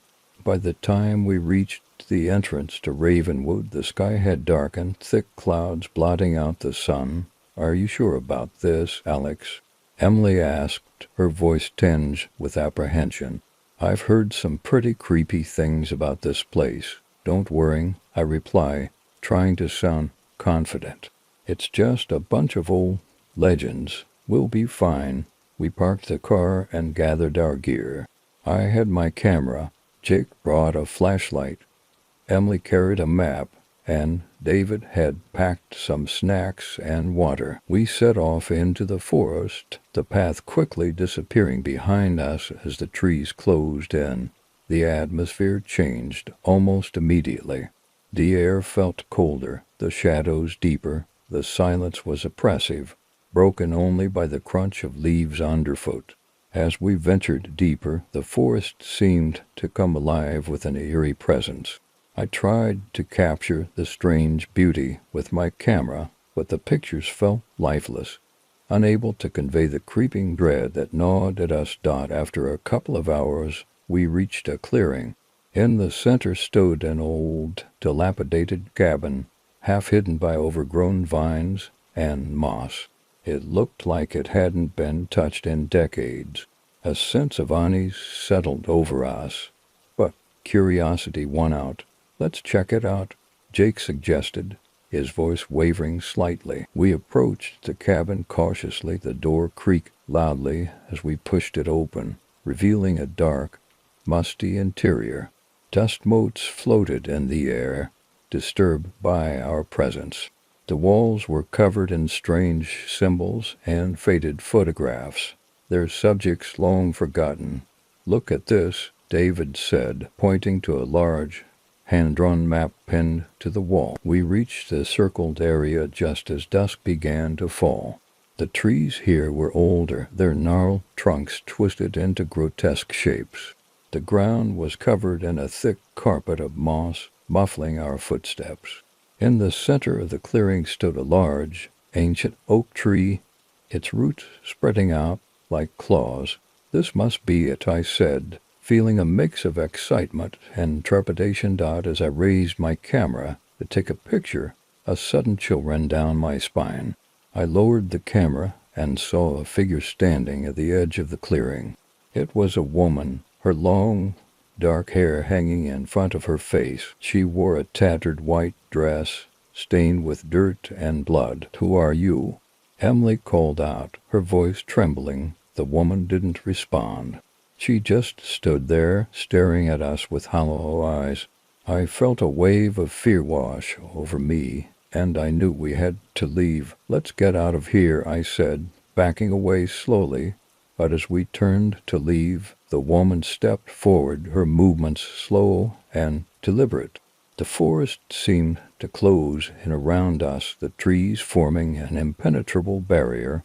We were trapped. "Run," Jake shouted, and we took off in different directions, panic driving us deeper into the forest. I ran blindly, branches whipping against my face and arms. I could hear my friends calling out, their voices growing fainter. The forest twisted and turned, disorienting me. My breath came in ragged gasps as I stumbled through the undergrowth. I burst into another clearing and stopped, my heart pounding. The woman was there, standing in the center, her eyes fixed on me. I realized with horror that no matter how far I ran, I would end up here, facing her. "Please," I whispered, my voice barely audible. "What do you want?" She raised her hand, pointing to the ancient oak tree. I turned to look and saw a small, weathered gravestone at its base. The name on the stone was barely legible, but I could make out the words Lillian Marsh and beloved daughter. "She's been here all along," a voice whispered in my ear, and I spun around to see Jake, Emily, and David standing behind me, their faces pale and eyes wide with fear. "We need to leave," Emily said urgently. Now we turned to go, but the woman stepped in front of us, blocking our path. Her eyes glowed with an otherworldly light, and I felt a force pulling me toward the gravestone. "Alex, what are you doing?" David shouted, grabbing my arm, but it was too late. The ground beneath us opened up, and we were swallowed by darkness. I woke up to the sound of birds chirping. I was lying on the forest floor, the morning sun filtering through the trees. My friends were beside me, groggy but unharmed. The woman was gone, and the forest seemed normal again. We stumbled back to the car, our minds reeling from the night's events. We drove back to town in silence, each of us lost in our thoughts. None of us spoke about what happened in Ravenwood Forest. The memories were too painful, too inexplicable. Years later, I still can't shake the feeling that we're being watched. The shadows in the forest seem to follow me, a constant reminder of the curse of Ravenwood. The photographs I took that day are gone, lost in the darkness. But the memory of the woman, her hollow eyes and outstretched hand, will haunt me forever. It was a quiet evening in late October when I settled down for a night of relaxation at my suburban home. The day had been long, and all I wanted was to unwind in front of the TV and catch up on some reading. My house was situated on a cul-de-sac, a peaceful neighborhood where nothing much ever happened, or so I thought. I had just finished preparing dinner when I heard a soft knock at the door. Glancing at the clock, I saw it was past 8, much too late for anyone I was expecting. Hesitant but curious, I approached the door and looked through the peephole. To my surprise, there was no one there. I opened the door cautiously, checking the porch and the front yard, but found nothing. I shrugged it off as a prank or a mistaken visit and went back inside. The night went on, and I tried to relax, but a nagging feeling of unease lingered at the back of my mind. Around midnight, I was jolted awake by the sound of footsteps coming from the basement. My heart raced as I listened carefully, the footsteps growing louder and more deliberate. I had locked all the doors and windows before going to bed, and there was no reason for anyone to be in the house. I grabbed a flashlight and quietly descended the stairs to the basement. The old wooden steps creaked under my weight, adding to my growing sense of dread. As I reached the bottom, I shone the flashlight around the dimly lit room, but there was no sign of anyone. The basement was cluttered with boxes and old furniture, and the shadows cast by the flashlight created eerie shapes on the walls. I moved cautiously through the room, checking every corner. It was then that I noticed the basement window was slightly ajar, a window that I was sure had been locked. A sudden noise behind me made me spin around. I saw a dark figure darting across the room, moving quickly and silently. My breath caught in my throat as I struggled to focus the flashlight on the figure. The intruder, wearing a dark hooded jacket, vanished into the clutter, and I could hear the sound of hurried footsteps moving toward the basement stairs. I raced up the stairs, my heart pounding in my chest. As I reached the top, I heard the front door creak open and then slam shut. I peered through the window and saw the figure running down the street, disappearing into the darkness. Shaking, I called the police and reported the incident. They arrived quickly and conducted a thorough search of the property. They found no evidence of forced entry other than the basement window, which was peculiar. Given the locked state of the rest of the house, the police were skeptical, but promised to keep an eye out for any suspicious activity in the neighborhood. They suggested that it might have been a random, opportunistic intruder who had spotted an easy target. But their reassurance did little to ease my anxiety. The next few days were filled with a constant sense of paranoia. I triple-checked all the locks and installed additional security measures, including a new security system. Despite these precautions, I couldn't shake the feeling that I was being watched.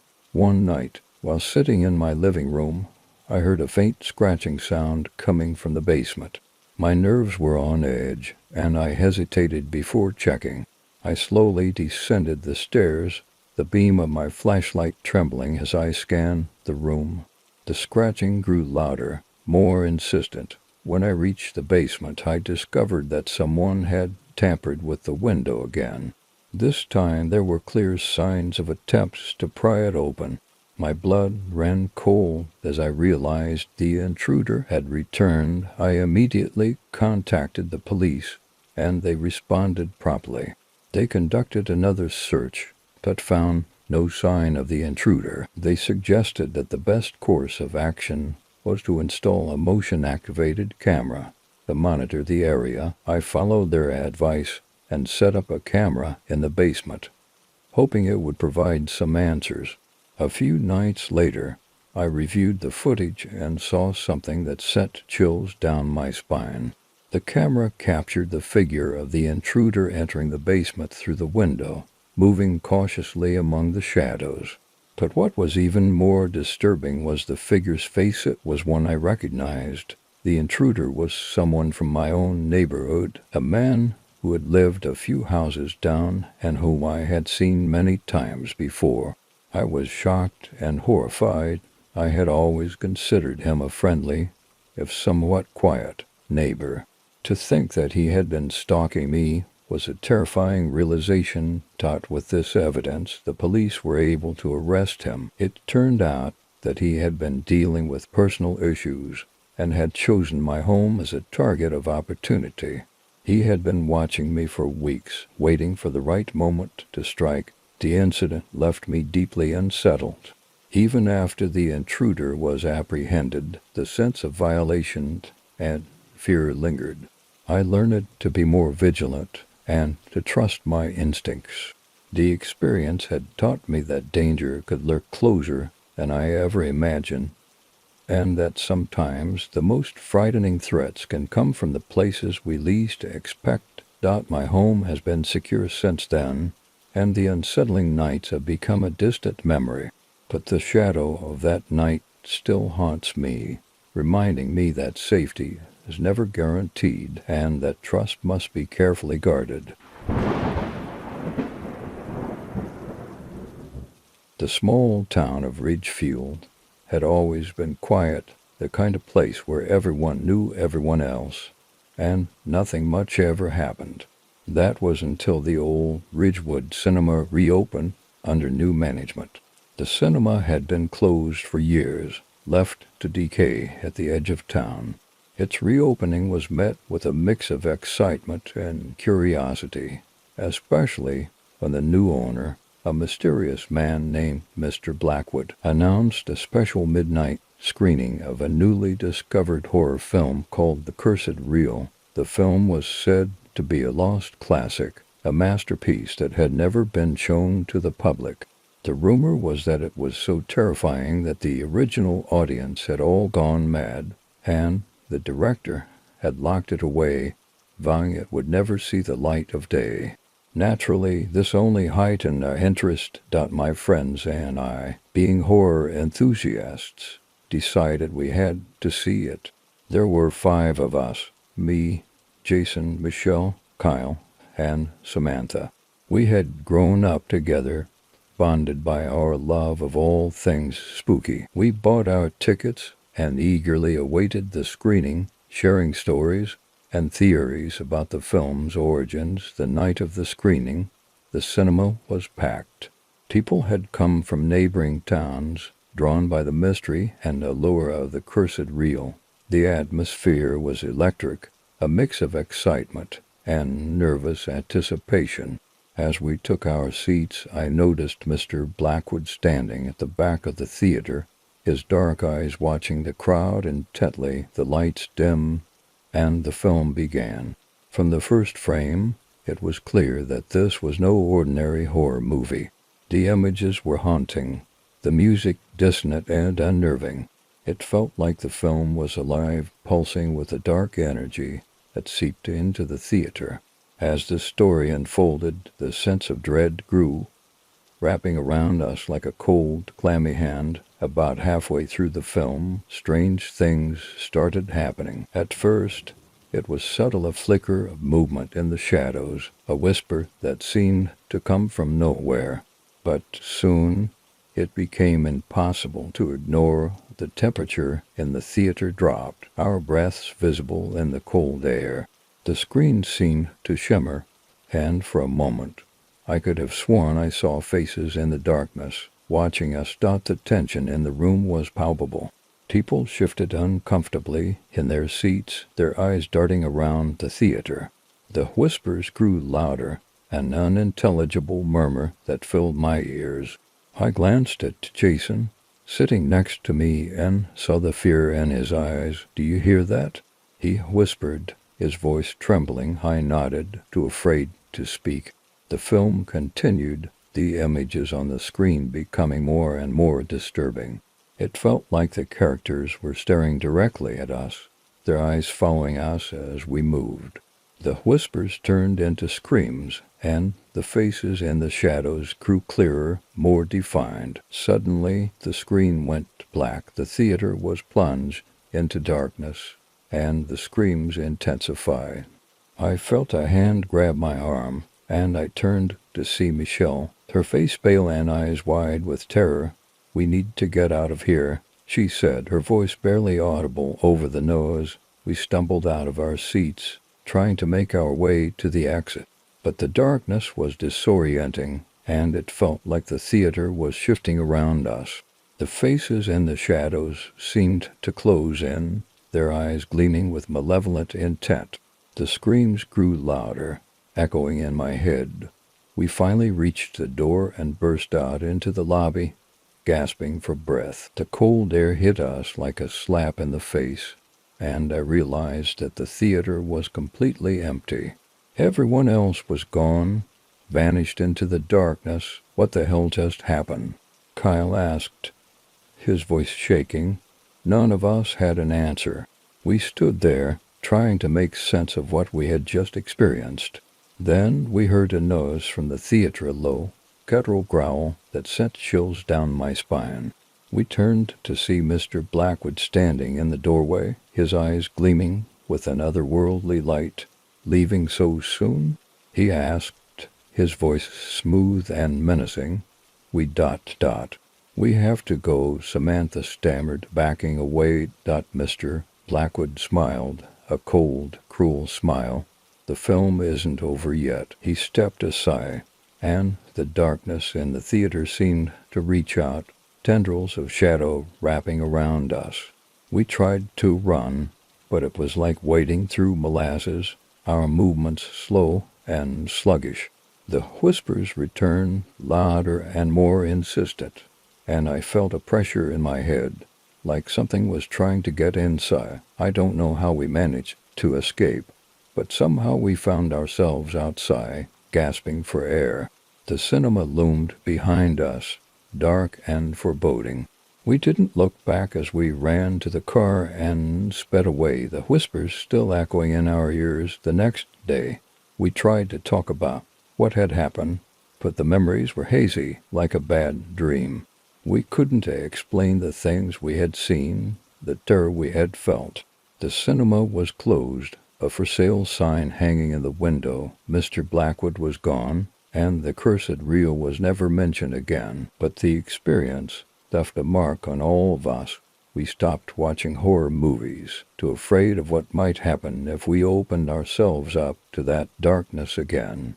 The faces and the shadows still haunt my dreams, and I can still hear the whispers, growing louder and more insistent. Whatever was in that film, it wasn't just a story. It was something real, something evil, and it had followed us home.